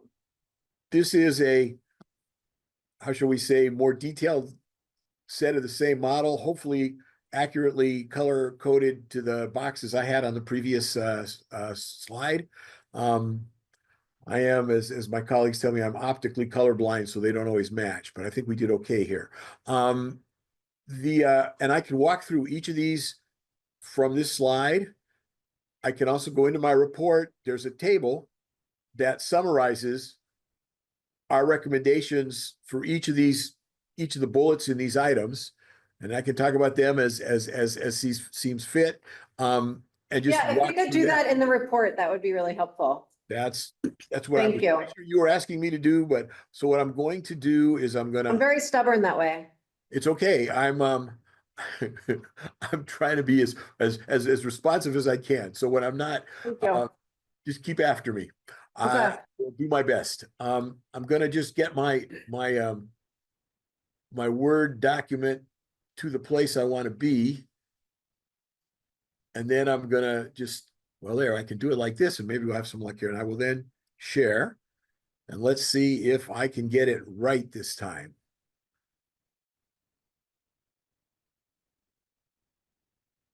Okay. I'm worried that's going to show more of me. Oh, here. You don't need to see me twice. Once is, I'm guessing, more than enough. Is that correct? Now you should This is perfect. Thank you. You're very welcome. And again, my apologies. What page of your report are you on? I'm sorry, what page? I'm on page 17. Thank you. And what this has is that fancy picture that I just showed you with all the different things. And then as we go down, and perhaps this is what you were thinking of when we started with page 62 or 77 or 122 or whatever we were trying to think through. This takes each of the components that are in the picture up above and talks about each one at a time. And I'm not sure if I go through all of them and summarize all of the research, it's like it could be an hour and a half session. It can, I can talk fast. I can go through them. What I guess I would say is, let me sort of start with a couple, and if that level of detail, the level of detail may vary, you may want more information on any of them, you should interrupt me and ask. And if I don't hear an interruption, I'll try to go fast, and you'll stop me and I'll put more detail in if you want it. Okay. Great. And again, these are based on our research, our review of the research over time. There's a, I don't know, 25-page list of references in the back of the document, which, after what we do in the rest of the document is we take each of these lines, we create a section for it, summarize the research, and then make our recommendation again. So we start with preschool. We think there should be preschool for, schools should be funded with preschools. And a preschool would have 15 students with one teacher and an aide. And it's largely. And so, okay, so first question on that is, are you assuming that those are in-school preschool classrooms sort of set up similarly to a kindergarten classroom? Correct. Or set up as a preschool classroom would be set up. Run by the public school? Run by the public schools. We're assuming every child. And are those full day? Full day preschool programs. And again, we would assume that, we follow what the law in the state says. So in Wyoming, they don't fund preschool. It's not in our model, but we can add it in anytime they want to tell them what it would cost.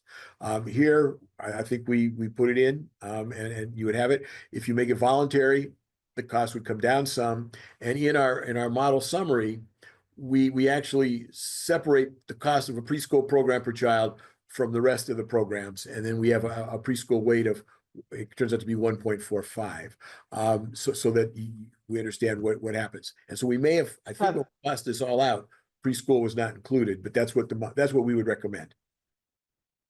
Thank you. Onwards. We also fund a full day kindergarten. Now, we don't have instructional aides beyond the preschool. Our view is, the research says that aides don't have great impact on student performance. They have some impact on how happy teachers are, but it hasn't translated to better student performance. It comes from mostly the Tennessee Star study, which is very old, but other research that has shown that smaller classes are better than somewhat larger classes with an aid. So we have from kindergarten forward, we don't have instructional aides. We have a full day kindergarten program, and we always estimate the cost of that. And then we have core class sizes in grades K through 3 of 15:1, and in grades 4 through 12, we have classes of 25. And in a school that goes K through 6, that averages out to about 17.3.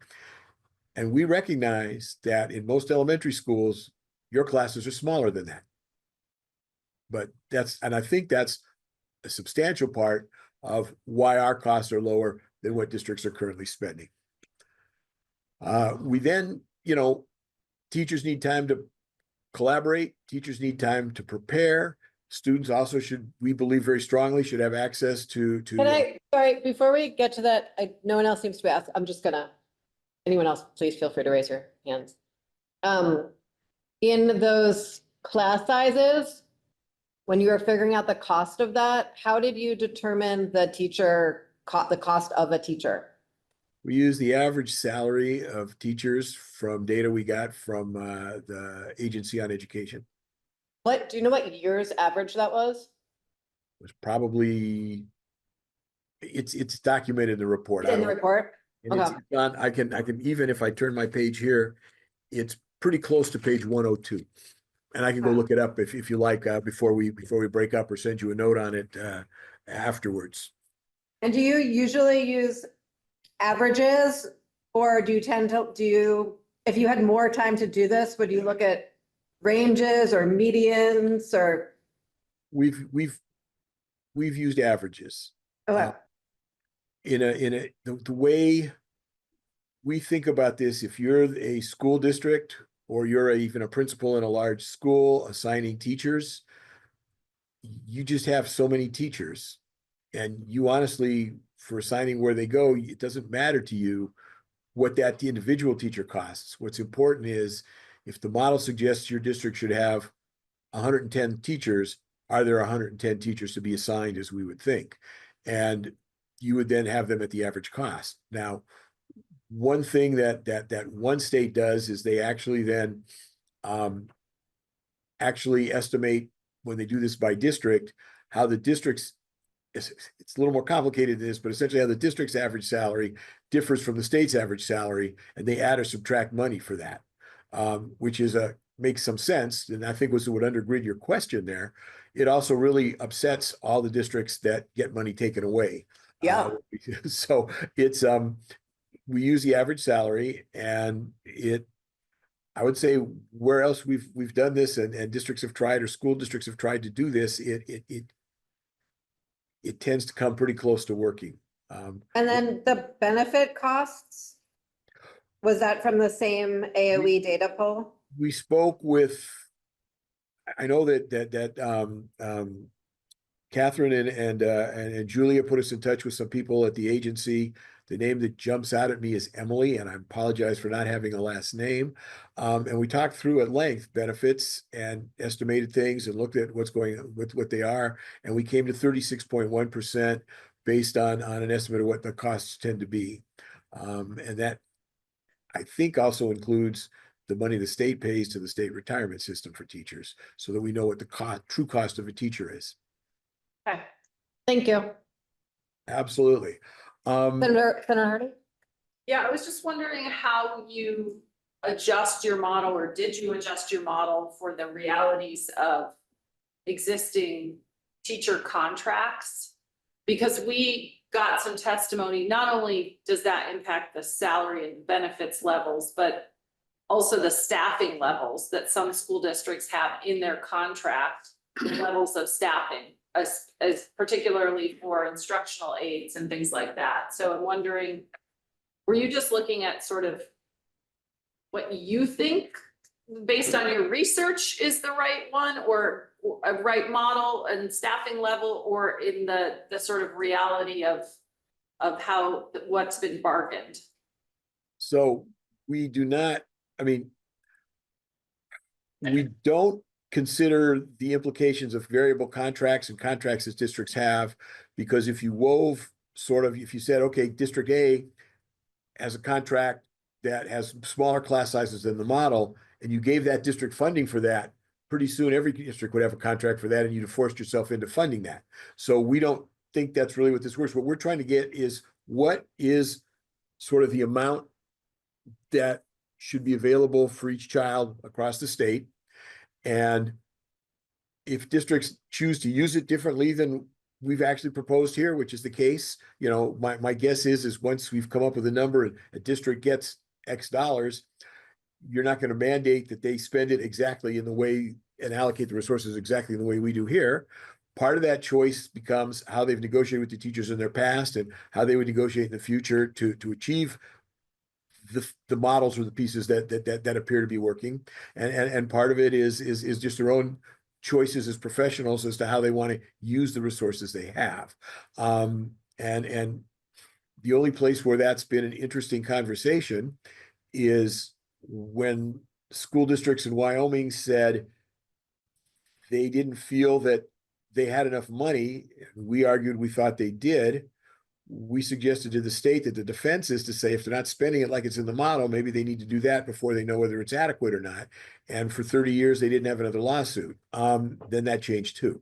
So one of the challenges here is if you value local choice and local control, and we do, and every state has its own tradition of local control in some way, they're all going to interpret the total amount of money that comes to the district differently.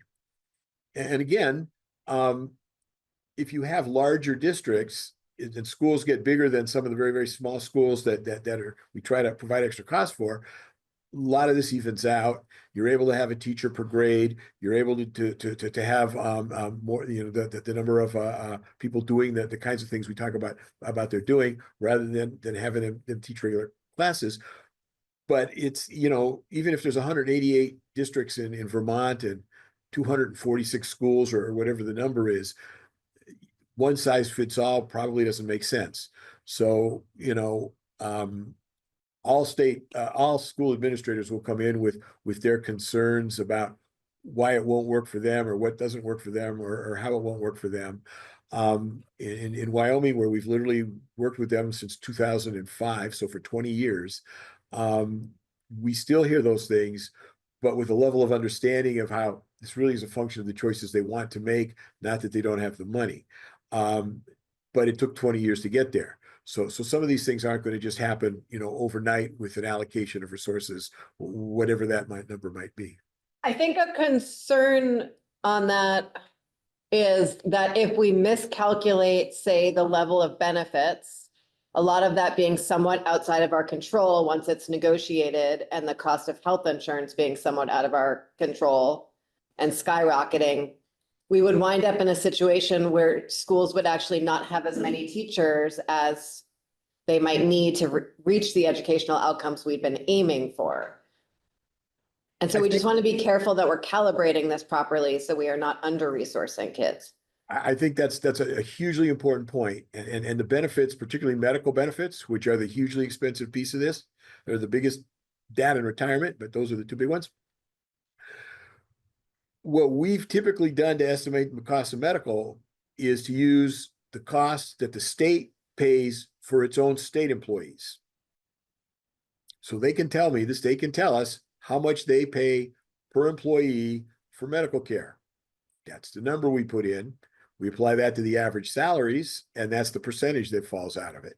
And again, we're not telling the district what to do or how to do it, but we're also not feeling like it's our job to say, if District A negotiated a Cadillac medical plan that costs $20,000 an employee, and District B did one that costs $10,000 an employee, the state should pay whatever they chose to approve or they chose to negotiate. Now, again, Vermont is so very different than every other state we've ever worked in. And I'm in some ways I'm in unsettled ground because other than the 3 studies I've done here, I've never looked at a state and said, y'all spend more money than our model would call for. And I'm not saying you shouldn't spend it. Don't ever hear me say that. I will never tell you not to spend money, okay, that you want to spend on your children. But every other state I go to, some of these questions don't come up because we're going to give them more money. And they're going to be able to do all the things they do right now and add more to it.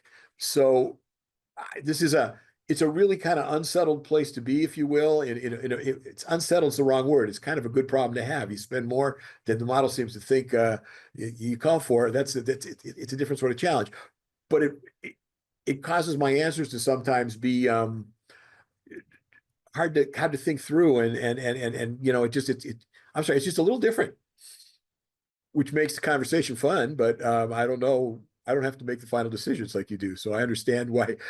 So I'm trying. I hope I'm helpful on that. But did that make sense? That we really need to think about what a overall cost ought to be, and then people who have the responsibility of operating each school district would figure out what to do.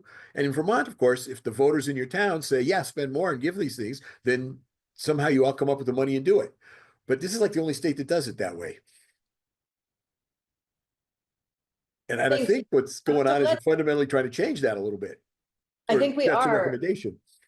I think we are. And so let's, I think we're just at 4 electives and Yes. special. So we think that for electives, that teachers need planning and collaboration time. Students need to have access to art, music, physical education.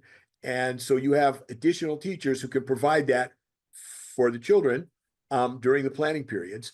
We have staffed it at 20% of the number of core teachers in a school for elementary and middle schools, and a third for high schools. The APA report has suggested middle schools should also be at a third and rolled that into their cost estimate. That is a frequent recommendation in many states. The challenge is some middle schools, a K-8 school looks different than a middle school that's 6, 7, and 8. And so these challenges go back and forth. And again, this is one of the places where I don't get, I'm not going to tell you Justin's wrong in moving it to a third at middle schools. It's a different recommendation, and it certainly is probably based on, I'm not sure how much of their listening tour was based on the professional judgment models and looking at other kinds of things that people were interested in and concerned about, like property tax rates.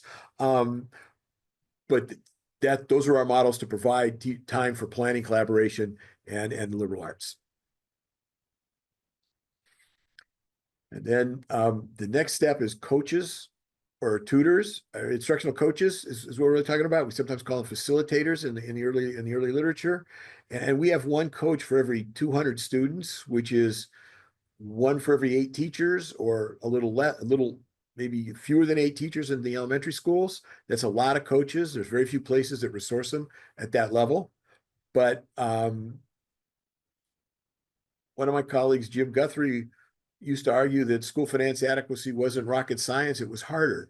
So if you translate that to being an airplane pilot and how much training they get, maybe teachers do need that much training from a coach, or a lot of it. So we've got a very heavy investment in coaches in our model.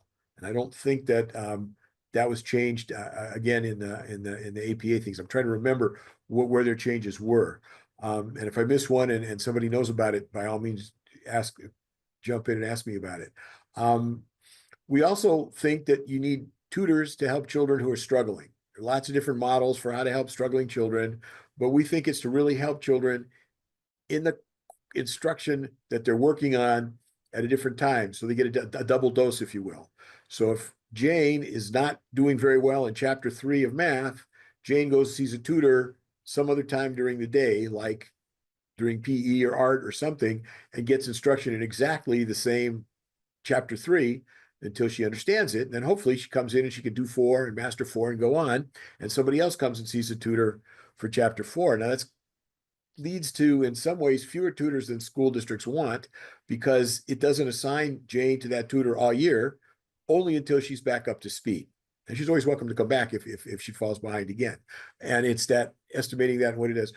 We have one tutor in what we call a prototypical school. And we didn't talk about prototypical schools. I just jumped in here. But we model this on schools of 450 elementary, 450 middle school children, and 600 high school children. Again, generally bigger than you have in Vermont. Most resources are prorated up or down based on actual enrollment because very few schools actually hit those exact numbers. And then we have some adjustments, which we did very small adjustments for in this particular study for very small schools. And Larry, when you did that, when you first came up with these numbers, I know that was pre-pandemic and I know you updated them last year. Did updating them include sort of taking into account the scale of post-COVID learning loss and the extra tutoring that's needed for that? Or are you just inflating from pre-COVID numbers? We have upped the numbers of tutors in the struggling student section, not in the core tutor section. So in Okay. other words, there's an assumption that every child has the potential to struggle in some subject somewhere. We can all raise hands who had most trouble with math, with English, whatever, right? Language arts. But so there's a tutor at every school to help any child who's struggling. And then there are additional tutors, and those are the numbers we've raised over time a little bit. And of course they can serve any child. We've just used proxies to estimate what the likely need is. And it's based on essentially an assumption that higher income, higher educated neighborhoods, children come with fewer needs for these kinds of services, for tutoring services, than in neighborhoods where incomes aren't as high and there are other challenges. The learning loss from COVID has tossed that on its head, and the tutoring literature suggesting that this intensive tutoring does make a difference. And so again, that's the kind of thing that if we did a full adequacy study in Vermont for a year, we'd listen to what people told us and then we'd see how we would adjust that based on Vermont specifics, which again, this wasn't done. This was just based on the research we have at the time and what we've done in the studies we were doing. And we were doing 3 parallel studies as we did this, an identical methodology in Alaska, Colorado, and Vermont.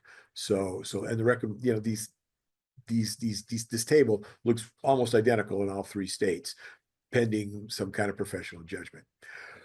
We have funds for substitute teachers, and we base that on enough money. It's 5% of teacher salary. It's a teacher salary. It's money to pay substitutes based on 5% of the salaries of core elective teachers, coaches, tutors, and any other teaching positions for extended day or summer school, and ELL and special education. Because as you'll see, we add additional tutors, we add additional instructional personnel, we had a lot of additional people for struggling students. So if you go to a school that has 50% children who are, do you use free and reduced? I just can't remember. I'm really sorry. Free and reduced price meal is account for low income children. If half of the children are there, they'll generate a lot of additional resources in that school. We'll get to that in a minute. We have core pupil support of a guidance counselor in a prototypical elementary school, 1 guidance counselor for every 250 in grades 6 through 12 students. Again, the APA numbers roughly doubled that, which is in response to what we've discussed before about the need for more counselors. Excuse me. And then for nurses, we used 1 for every 600, it says here. APA's report said we used 1 for every 700, which is what I think we use in Colorado. But they suggested 1 for every 500, and that's what's in their number as well. And he Is that based? getting I'm sorry, Larry, I did read this quite a while ago. And so when you pick a number like that, is that based on best practices from the School Nursing Association? Yes. Or like, where do numbers like that come from? School Nurses Association in this case, and same with counseling. These general numbers come from the associations, these organizations, and what they think makes the most sense. And I think they may be changing some of their recommendations too, but like any big organization, it takes time to filter through. We then have supervisory aides, and we don't really have instructional aides. I'm sorry. Then, and there's 2 in a 450 student school and 3 in a high school. They largely don't provide help for instruction, but they provide hall monitoring, helping children get on school buses, whatever other sorts of supervisory needs that they have. And then that's really what they do. And then the other place where APA added resources was in principals. We're kind of of the view that in a 450 student school, there are so many other resources to help children that you don't need an assistant principal. And so there's a principal, and then you allocate additional assistant principals as enrollment goes up. But it takes a while before you get an assistant principal in a 450 student. School goes above 450. And then there's a principal and assistant in the 600 student school, 600 student high school. And again, we always hear that schools need assistant principals sooner than that, and more of them to do lots of kinds of things that we argue that other personnel and built into the system can do. And I think where I finally have kind of come to in my own mind on this is an investment strategy. That is, you need an assistant principal to do all this until you've got the people in the school who are doing all the jobs we think can replace an assistant principal, doing those well, and then you can save money by undoing the assistant principal job. But those kinds of investments and then taking money away in public sector agencies is very difficult. Schools not being an exception to that. And so we've just sort of held the line on that's what the number ought to be. Can I back up slightly? So really inviting anyone else to be nitpicky. I encourage it So we received an email. We have a set of education quality standards in Vermont that set some guidelines for some of these. Best practices from the School Librarian Association is that we have in our education quality standards is more librarians per school than per student than you have here. Mm-hmm. How would you recommend we reconcile something like that?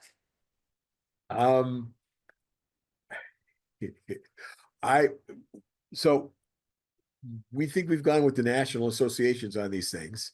If within your state, there's a feeling that you need more of those resources, again, I'd be reluctant for you to tell me you don't need librarians or media specialists. If you tell me you need 1.3 or 1.5 or 2 for a 450 student school, I would tell you I think you have more people than you need. I think this is really in today's age where libraries serve a different purpose than I think they did when I went to school. That is, there were books on the shelf and a librarian told me how to look at them. But now when I want to know something, I go to the web and I look it up, and I need somebody right there, right then, like my teacher, to help me understand whether I'm getting something that's useful or I'm just getting The bad. librarian in the room is cringing, just by the way. I understand that. I know they would, and I don't want to say libraries are unimportant. And I think media we've actually called them library media specialists because it's despite the bookshelf behind me that they keep wanting to know why I have so many books, but I think they're kind of important and I love them. Sort of the role of how that all works has to some extent changed, and the access that you have, how you do it. So librarians still need to be there, and what they do and how they work with students, I think they still need to provide that information. Our sense for a prototypical school, one librarian works. If you have an elementary school with 900 children, you'd have 2 of those positions in the school. Okay. Remember, everything kind of gets prorated upward based on the size, and sometimes downward and sometimes not. So there are more resources as your school grows. Because I hope nobody was cringing and thinking, oh my God, I have a 2,000 student high school and there's one librarian. We would have 3.5 in a high school of 2,000 students, and different roles because technology has changed some of what librarians do. Does the librarian agree with me on that, or I'm happy to listen. I don't want to sound like I know everything, especially with an expert. We'll have a talk some other time. That's fine. I mean, one of the, I think that we could all agree that information literacy is a desperate need in these times. and I agree with And you. librarians serve that role regardless of what the object is that someone is being literate on or with. And I agree with that. I agree with that 100%, just so. So, but I appreciate you saying that if we are receiving other evidence from that adjusting the model makes sense. That's what I'm sort of hearing from the library specialist. I mean, the challenge we have here is, you know, well, the last time we did a full-blown recalibration in Wyoming, we had 18 professional judgment panels across the state. COVID made us do them by Zoom rather than in person, but I think we were able to do more efficient places, and we were able to have much more cross-fertilization. Wyoming's a big state, so you always get people in the same part of the state there. Vermont's a little smaller, but I'm still certain that by Zoom, it's much easier to get someone from the Southwest and the Northeast in the same room than it is to have a panel somewhere in person. So now we will try, if resources are available, to do some in person and some on Zoom to make that work. But I think even in a state where, particularly in a state where we think maybe you have more resources than you need, we'd be disappointed if people didn't come and tell us they need more. It's sort of like if I ask you if you're happy with your salary at work, nobody's going to tell me, oh yeah, I make plenty of money, I don't need any more. Even if they feel that way, they certainly wouldn't be worth their while to tell me that. They would tell me, oh no, I need to get paid more. And so I think it's important that we just try to come to what are the right sort of sets, and it's And always then tricky. so on item 12, I'm sorry, I'm being anyway, item 12, the secretary and clerical staff, are those also the staff in the school that do the outreach to families and communication with families and all of that work? Or is that a different position at the SU level or SB level? When you get into the resources for struggling students, and there are more positions for counselors and social workers and all that, I think what you're asking, those are the people who would do that. Whether, you know, particularly with families where there are chronic absenteeism or other sorts of challenges at home, that's not what these positions are for. These are, you know, every school you walk into, the first person you see in the office is somebody sitting at the desk to greet you and help direct you where you need to go. That's what these positions are. And then they do an awful lot of work to support the principal, the staff in the office, and ideally the teachers as well. Okay. So they're not reaching out for families and helping them with challenges like a social worker or something like that is very much additional personnel that you'll see in a little bit. We'd also argue there is some responsibility for other social service agencies to coordinate more carefully with schools to help meet the needs of families. And that's one of the things in terms of integrating social services. If there's anybody in the room, as I move to 13, who's a gifted and talented teacher, you're going to hate what I say. And I just cringe, and I just say it, and we'll go on and we can talk further. Oops, I think I just bumped my computer screen. I'm very sorry, or my keyboard. That's the danger of doing these things in real time like this, right? Yes. So I appreciate your patience with me today, but we'll get back. Okay, so a lot of gifted education can be provided by simply advancing students into higher grade levels for certain So classes. we don't have any gifted education in Vermont. Are you recommending that we create a gifted and Yes, talented well, we program? would think you should have $25 per pupil for every pupil that a school can use to create some sort of gifted program. We're not Okay. suggesting by hiring a gifted coordinator for a school. We're suggesting identifying ways, whether it's simply putting a child who's gifted in math in a fourth grade class from the third grade, or providing, you know, potentially in high school, some more advanced placement classes or high level math classes or language classes, something like that. But yes, there should be some sources for gifted children. We think that's part of all schools curriculum. Thank you. Representative Wazazak? Yes, Dr. Bigas, thank you. Just a quick clarification. In APA's model that they've presented, they have lumped guidance counselors, social workers, and mental health counselors into one category, one line item.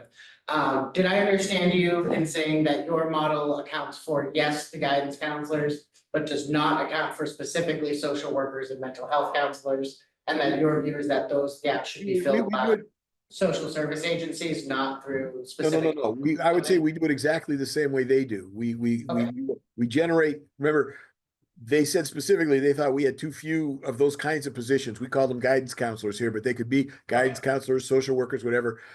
They have twice as many or more as we do in their model, which I told you I think makes a lot of sense. And then you'll see that as the number of children with who come from low income homes or are not English are English learners, we add a whole lot more people. So one of the things here, this is the challenge with a linear description of a dynamic model. Right now, you're saying, well, this doesn't look like very much at all. But if your school, half the children are getting free meals because they qualify for them. I know in Vermont, I think everybody gets a free meal now, right? So that again, that's a little different. So they have whatever the measure of low income is for additional compensatory education programs. You'll see a whole lot more people show up all of a sudden. Okay.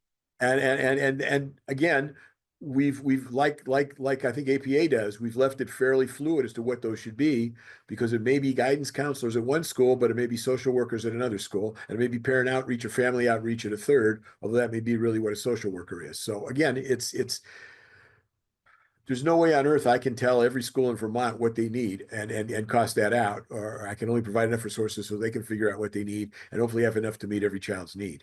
And so that's and then multiply that by the rest of the country, and you have under 100,000 children, and so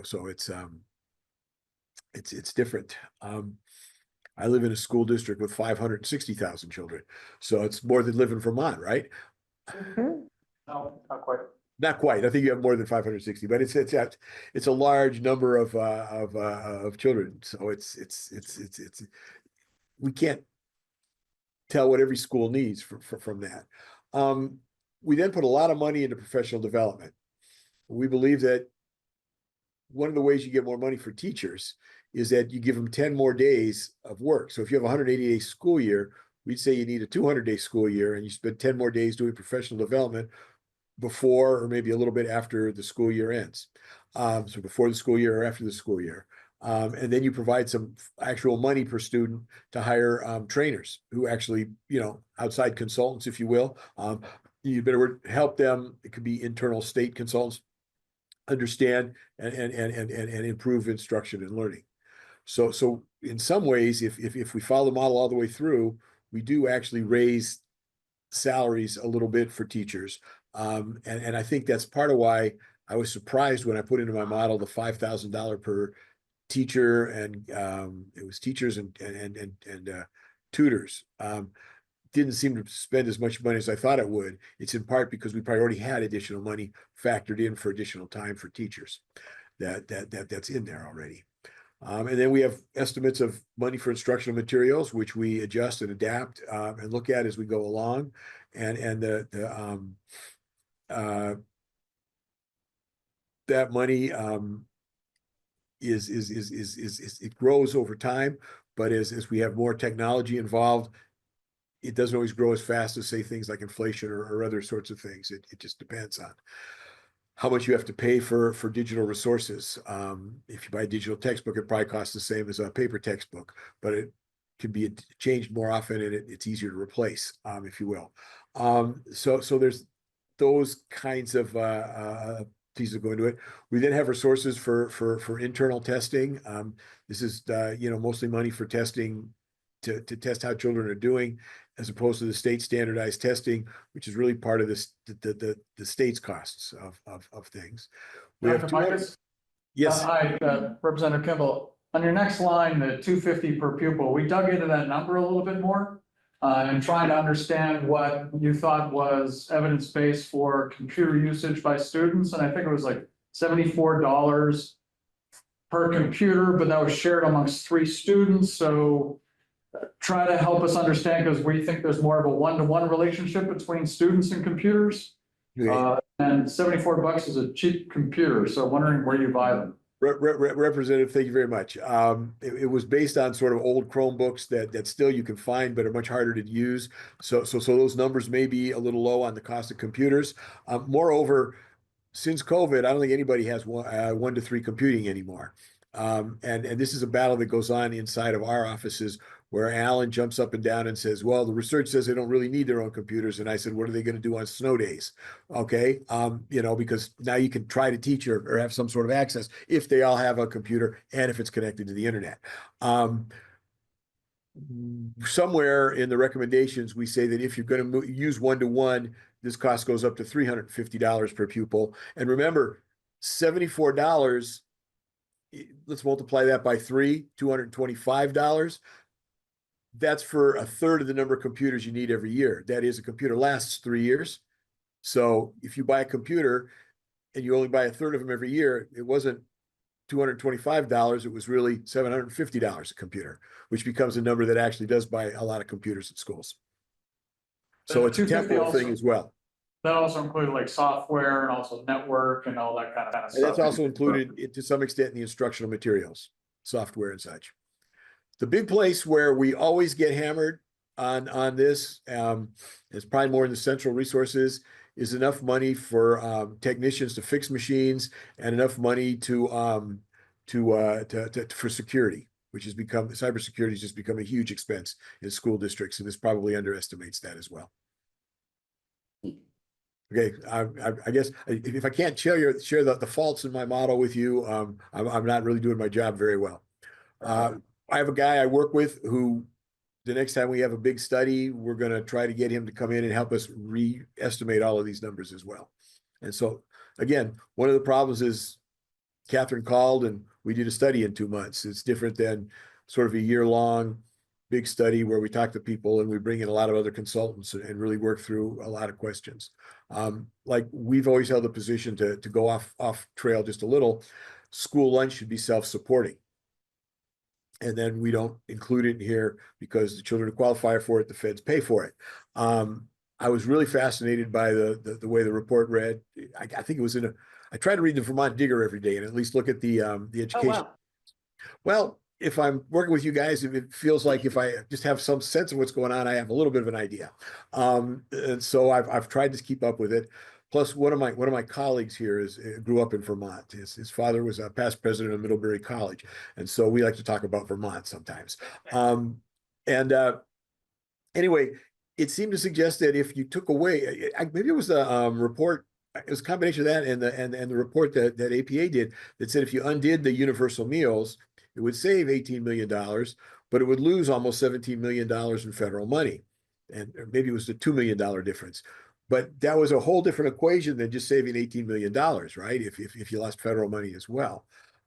So we're beginning to realize that particularly in states with small schools and things like this, it may be that we need to factor in some costs for school meals as well. And since World War II, the value of school meals has been shown to be important. And now we even get good results when we feed children breakfast as well as lunch, which I think you do a lot of here in Vermont, or in Vermont. I'm not here in Vermont.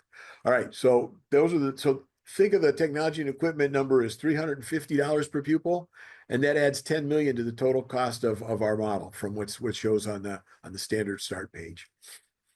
Because if you do it per weighted pupil, it adds 10 million because about 100,000 students. And then $360 per student for activities and co-curricular activities. And that's kind of an average. We know that you'd spend very much less than that in an elementary school and much more than that in a high school where there are competitive athletic teams.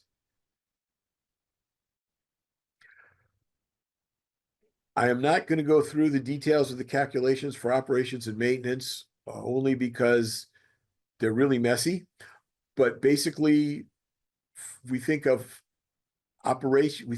custodians, maintenance workers, and groundskeepers. And we have a formula to estimate each. Custodians work in a school, and they're assigned to a school. They clean the school, they do minor repairs, they open and close it for community meetings. And the formula basically uses square footage, number of classrooms, number of teachers, and number of students. And then applies different metrics to each of those and comes up with a number of custodians that are needed. And in schools that are very small, particularly in communities where the school is heavily used outside of the school day, we add another half to 3/4 time custodian to address those needs so the schools can be open. My understanding is that happens a lot in Vermont, that schools are very much the center of many of your communities. So that becomes important. And Did that's you, do you calibrate those numbers to each state based on the age of the building stock? not so much the custodians, but more so the maintenance workers.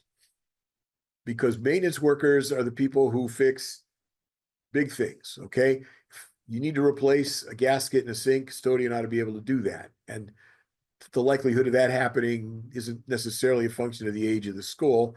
It's, you know, the faucet and how it works. On the other hand, heating systems, boilers, air conditioning systems, roofs, sometimes you just hire outside contractors for those things. Sometimes your district has maintenance people who can manage those things. So maintenance people would have a portfolio that would go beyond just a single school and work wherever they are.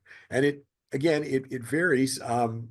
An interesting sidelight, until recently, LA Unified had the best musical instrument repair shop in the country, and they repaired musical instruments for students all the time.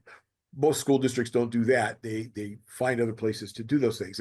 And so the assumption is this generates an amount of money that's either used for people, but the amount of money for the people could also be used to hire contractors where that makes more sense in areas where it's hard to find qualified people, or you just don't need that many of them. And again, the dynamics of that change if you have one district with one school of 200 children versus a school district with 35,000 children. So those, but the numbers would be totally the same thing. And then, do you need me to stop? I'm sorry, I saw the conference going there. I didn't mean to interrupt your sentence. No, Sorry that's about that. okay. I want to make. Oh, I'm we're sorry. about to get to, I see that we're about to get to EL. It's just folks also want to make sure we have a few minutes to talk about weights. Absolutely. But what I heard you saying is that you are adjusting for the age of buildings in your maintenance, just not your custodians. We try to, yes. Okay, thank you. Probably didn't very well in this study, but we would again if we had a bigger study. Okay, not here, but it was a good idea generally. It is a good idea. Okay, and great. we'll keep that through. So let's maybe leap to English language learners and special education. Okay, so I know that let's start with English language learners, because we include those in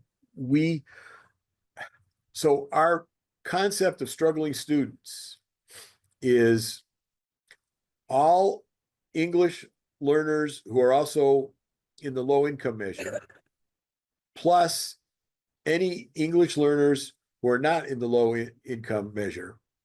And then we add to that all of the students who are not English learners, but are also low income. So it's effectively an unduplicated count of children, okay? And then for low income children, I'm just checking to see what's going next. We add additional tutors. For every 100 ELL students, we add one tutor position for every 100 ELL students, plus for every 100 non-ELL poverty students, we add a tutor position. We have all the extended day and summer school programs that are for those struggling students, and we assume half of them attend. We in our report, we also estimated what would happen if all of the students who qualified attended, but we only really have struggling students for whom summer school and extended day is funded, and those programs are more intensive than many people think of. A summer school program is minimum 6-hour day, 4 hours of academic instruction, 6 to 8 weeks long. And then for extended day, it's 2 hours a day after school with an academic focus on much of that, and teachers staffed so that they're available for serving those children. And I can, again, going through all the arithmetic is really tricky without a chalkboard or the report in front of us, but I'm happy to explain it at a point where it makes sense. And that generates a lot of additional people. I'm so sorry, I just want to make sure I understand what you're asking for here. I think you're assuming in this model that in the base, you're including funding for extended day programs at the school site and for summer school at the school site in the summer. Is that what this is? We provide funding for extended day on the school site based on the number of struggling students, yes. In the base? Yeah, in the total model, yeah, but no. If you when we present the funding, we gave a adjusted to see most people just give you a weight that you apply on to a base number. Okay. We calculate that base and then we estimate how you would exactly resource a at-risk program or an ELL program. What the resources are, what you generate through the formulas that come out of the lines on this table, and we estimate what that costs. So the base number is 11,466, and then an at-risk student would generate an additional 3946, and an ELL student additional $5,017. And the weight is simply dividing one by the other so that a at-risk child generates 11,466 plus 3946. But we get to those numbers by actually estimating the additional resources we would put in place to meet their needs and then add that in as a weight. It's the algebra is pretty much the same. And would this be in addition to, are you assuming this would be in addition to extended day programming for any student? In addition to extended day programs. Yeah, I'm just trying to understand what this extended day would look like. Is it only? It's only for struggling students. There is no extended day in the base number. But there also is no funding in your model for students who are not either ELL or IPOC for extended day. There is no funding to provide for that. That's correct. Thank you. Okay, and then for special education, I know that Vermont has worked with, in the past, it was district management. I think it's K-12 Education Solutions, but it's Nathan Levinson, who's, I know he's been a consultant with you. We've worked with Nate a lot. He's become a pretty good friend over the years. And the model for special ed here is pretty much what he was recommending you all use in some of his work with you prior to this most recent round of what's going on. And I'm not 100% sure what he's doing in his work there now. And I don't know the extent to which APA has talked to him or not. But it basically boils down to what we suggest is one, children with severe disabilities just are funded by the state 100% outside of this model. And we suggest that because where they may show up it can be entirely random, and particularly with lots and lots of really tiny schools. If a child shows up in District A that has 500 children, they're going to completely make the budget really difficult when the school district next to it with 500 children doesn't pay that amount of money. And so the state should just cover those full costs. For children with mild and moderate disabilities, the model essentially boils down to 7.1 positions for every 1,000 students in the school district, if you will, and then they're divided across the various services for students, OT, PT, if they need a resource room, speech hearing, all of those sorts of services as the district sees fit. And then on top of that, one psychologist for every 1,000 students. So and then remember, that's not 1,000 special ed students, that's 1,000 students in the school district. Our assumption is built on the theory that about 12% of the students are identified as needing special education, and 2% of those are severely disabled. So we're really talking about this for 10% of a school district's enrollment on average. Now, the last time I did a professional judgment panel in Vermont, I don't remember the district, but I was about 35 minutes north of Burlington. And the principal of the school said, well, 25% of my children are needing special ed. And then when I asked her how she would staff it and what she would do to meet their needs, it was the same number of people as I had. She was just identifying children differently than we would. But we were adequately resourcing what it is she thought those children needed. So it was just a less severe cutoff point for whether you were or weren't in special ed. And I don't recall, but I'm not even sure all 25% had IEPs. And we would assume all 10% of these children would have an IEP. So I don't think we have a whole lot more to go here. Career and technical education, again, this is an area where APA recommended more funding, both in terms of the pupil teacher ratios at the high schools. They recommended more career and counseling people just beyond the 1 to 25. And then they actually have there's a whole thing to fund the technical schools that Vermont has. That was another third beyond what the model calls for non-career technical education schools. Our model's largely been based on the theory that a lot of career and technical education is done in classrooms with computers, in classrooms with it's high tech, it's health tech, it's things that are different than some of the traditional CTE things have been in the past, and that what you really need is money for the equipment and machinery to use it in class sizes that are about the same as other class sizes across the school. And so we still think that works, but where you have specific CTE schools, like you have a network of in Wyoming, I don't have a specific APAs make sense to me. Then we used data from the state to come up with all the compensation numbers to get to where we were. Thank you. That's the end of that. I don't know what else I can answer, but I'm happy to keep trying. I think we have 8 minutes left, and Representative Maslin had a question. Yeah, Mr. Pikus, Dr. Pikus, I have a question sort of from left field and where we started, which is what do we do? How do we assure ourselves that the state, that the foundation formula is funded, by the state, by the education fund or somewhat? And so I'm gonna just pose a question to which I don't think there's an answer at this point in time, which is our system has been described by many people as upside down or backwards because schools pass their budgets and then we go figure out what the tax rate's gonna be and set taxes accordingly. And I'm wondering, I'm somewhere in between these two models, but what happens if you start off with a foundation formula duly calculated and we get partway through the school year, and there's a new COVID outbreak or some sort of something or other.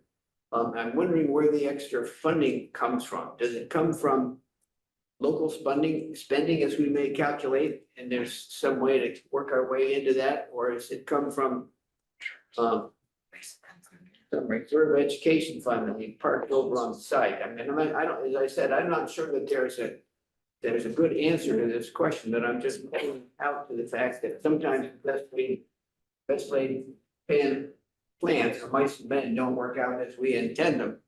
And we can get partway through the year and find out that we're drastically underfunding for one reason or another, and I wonder what we do about that. So are you asking how a foundation formula is adjusted for sort of extraordinary emergencies or expenses? I guess that's it. I mean, Dr. Pikus said maybe it will be recalculated in normal circumstances every 2 years or every 5 years or whatever. But if there's, as you point out, Madam Chair, extraordinary circumstances, what do?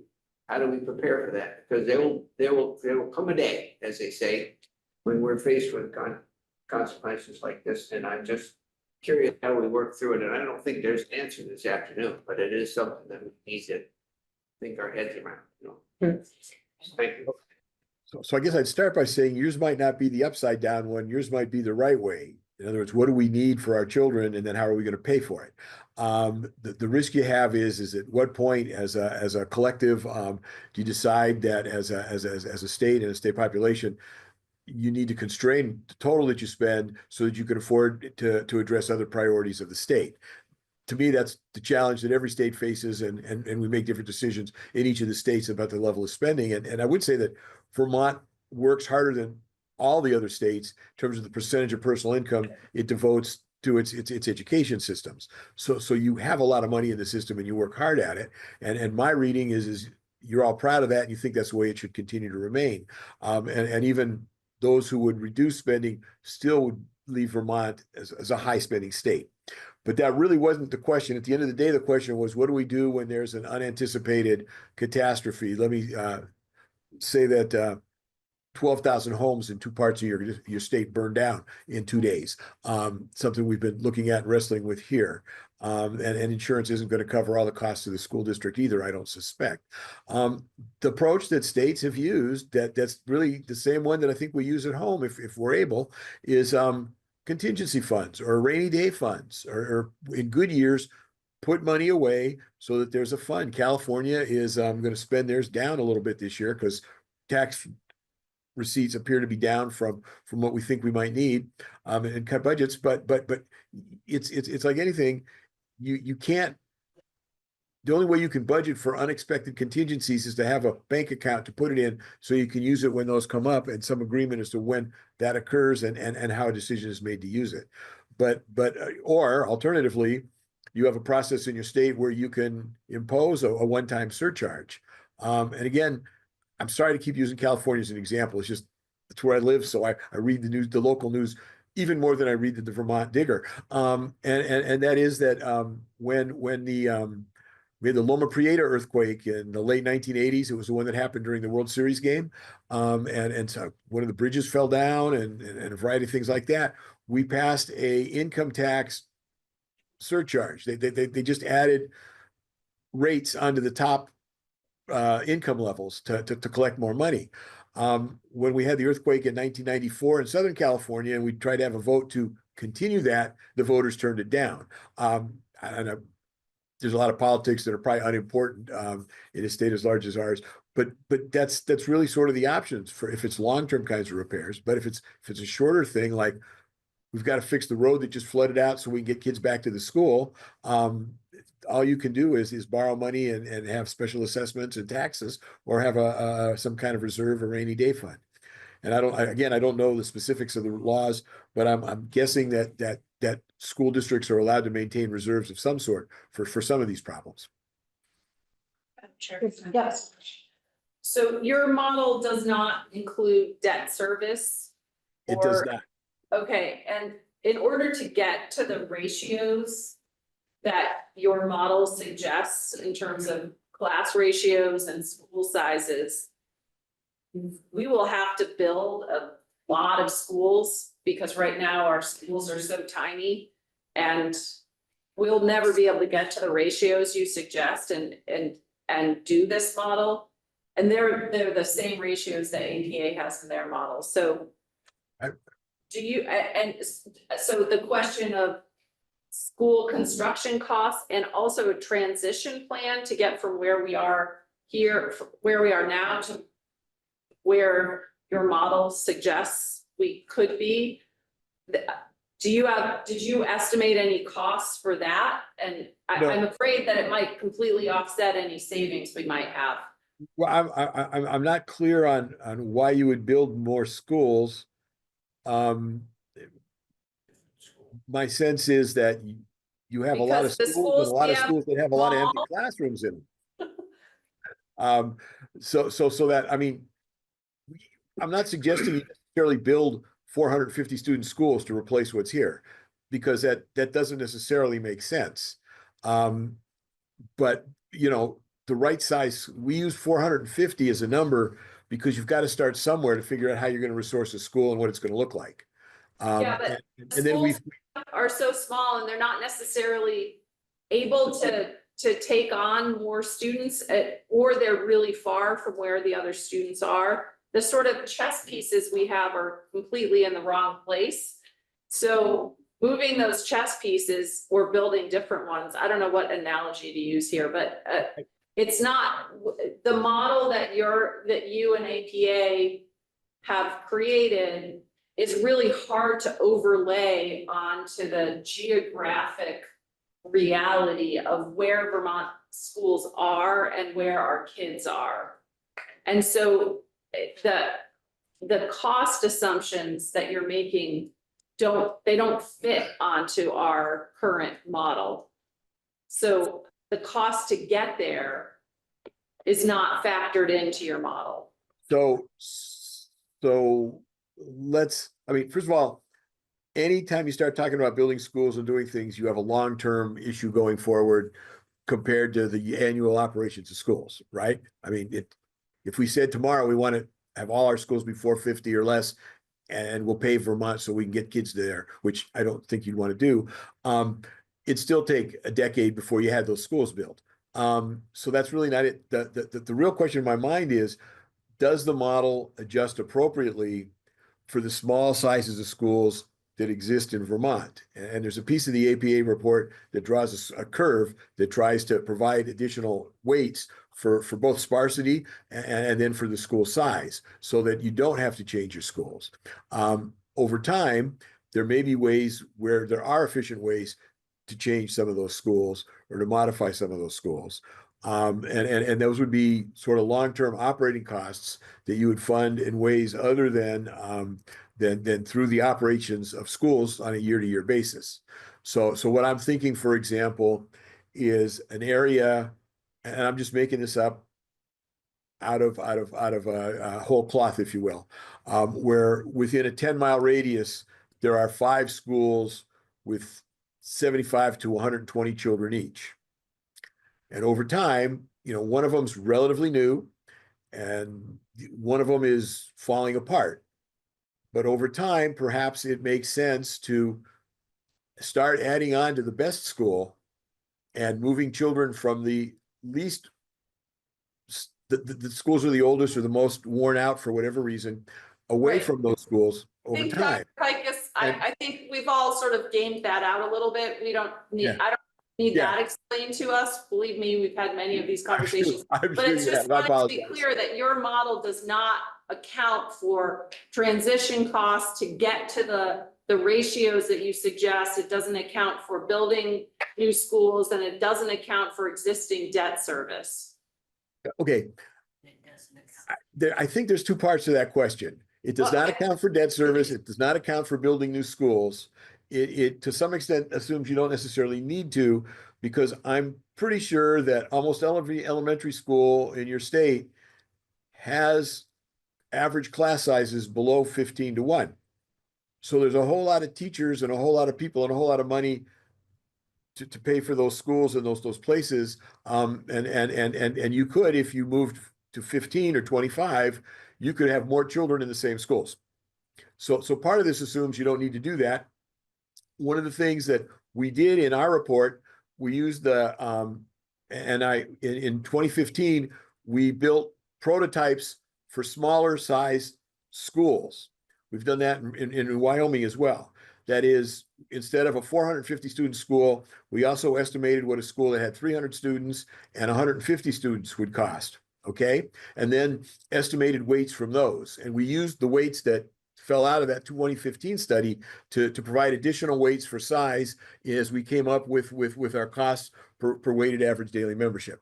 So we did it that way without assuming that you just have to build new schools to do all the things that are in here, but rather to find ways to recognize occasionally there would be additional costs, operating costs over time. And then districts, if they wanted to build larger schools over time, could do so, and those weights would change or go away. But so we address it that way without the concern, because we have to serve all the children tomorrow, whether we build new schools next year or not. So I think that's the way we thought about it. But it's a really good question. I hope I answered it. Representative Holcomb, you have the last word here. I guess the last couple of minutes, I'm really struggling because this is not what the governor's proposed. So I'm trying to figure out how this lines up with what's on the table right now, and also with the reality of where we are. Since that wasn't really a question, could I take your question? I was gonna ask a question, decided not to. May, yeah. Dr. Pikus, as part of your presentation, you kept saying the evidence-based model and then a consensus with the professional judgment model. So in all of your work, there's always the 2 that come together in a consensus. Is that correct to assume that? Yes, you're correct to assume that. And we would do a better job on the consensus part of it if we had time to actually do professional judgment panels in your specific state. Yeah, and I want to thank you. And we were when JFO asked you to update your last numbers, it was not with the idea of a grand proposal being put on the table. It was the beginning of a starting point of a conversation to then bring on more modeling. And so certainly a step has been skipped, with sort of putting all of the pieces of how this is usually done together. And that is not your fault, Larry. And I don't want you to walk away from this meeting feeling that any of us think that is your fault. So thank you for what you have done. You were not asked to do that and you were not given time to do that. And I had an interesting conversation with Julia the other day about if you ask me how to do it, I would build the system around the schools you have and estimate the cost of every school. And then I would build a simulation model that would allow me to consolidate schools and see how the costs changed in those general areas. And some of that's beyond my modeling capacity, so I'd have to bring other people in to work with me on things like that. But then it would give you the ability to sort of say what happens when we do these things, and then we could even try to factor in, construction costs if schools need to be enlarged or replaced or something. But that's more than the quick 2-month or 3-month study that Alan and I did for you at the beginning of last year. And it was exactly in our minds to give you a starting point, a number that you have, and also work with APA, who also has a number that they've, and like I said, we reconcile our studies all the time together, and I don't want to be not knowing what Justin and his team have done. I certainly wouldn't be critical of it. And then the hard part is how do you get to where the right number is? And it's really complicated, I think, in Vermont, because you're really fundamentally talking about how to redesign the way resources go to schools as well. Thank you, Larry. That's really hard. That was the perfect last word for this hearing. I really appreciate your time today. Thank you very much. And thanks for all your work. Good luck at the university, and I'm sure we'll talk to you again soon. Thank you. I look very much forward to it. Thank you very much. Apologies to everyone for the long afternoon and short break in there, and appreciate the joint hearing. This is what Senate Finance usually does. Oh, good. Well, then I guess I only apologize to the House members. Okay, we are done.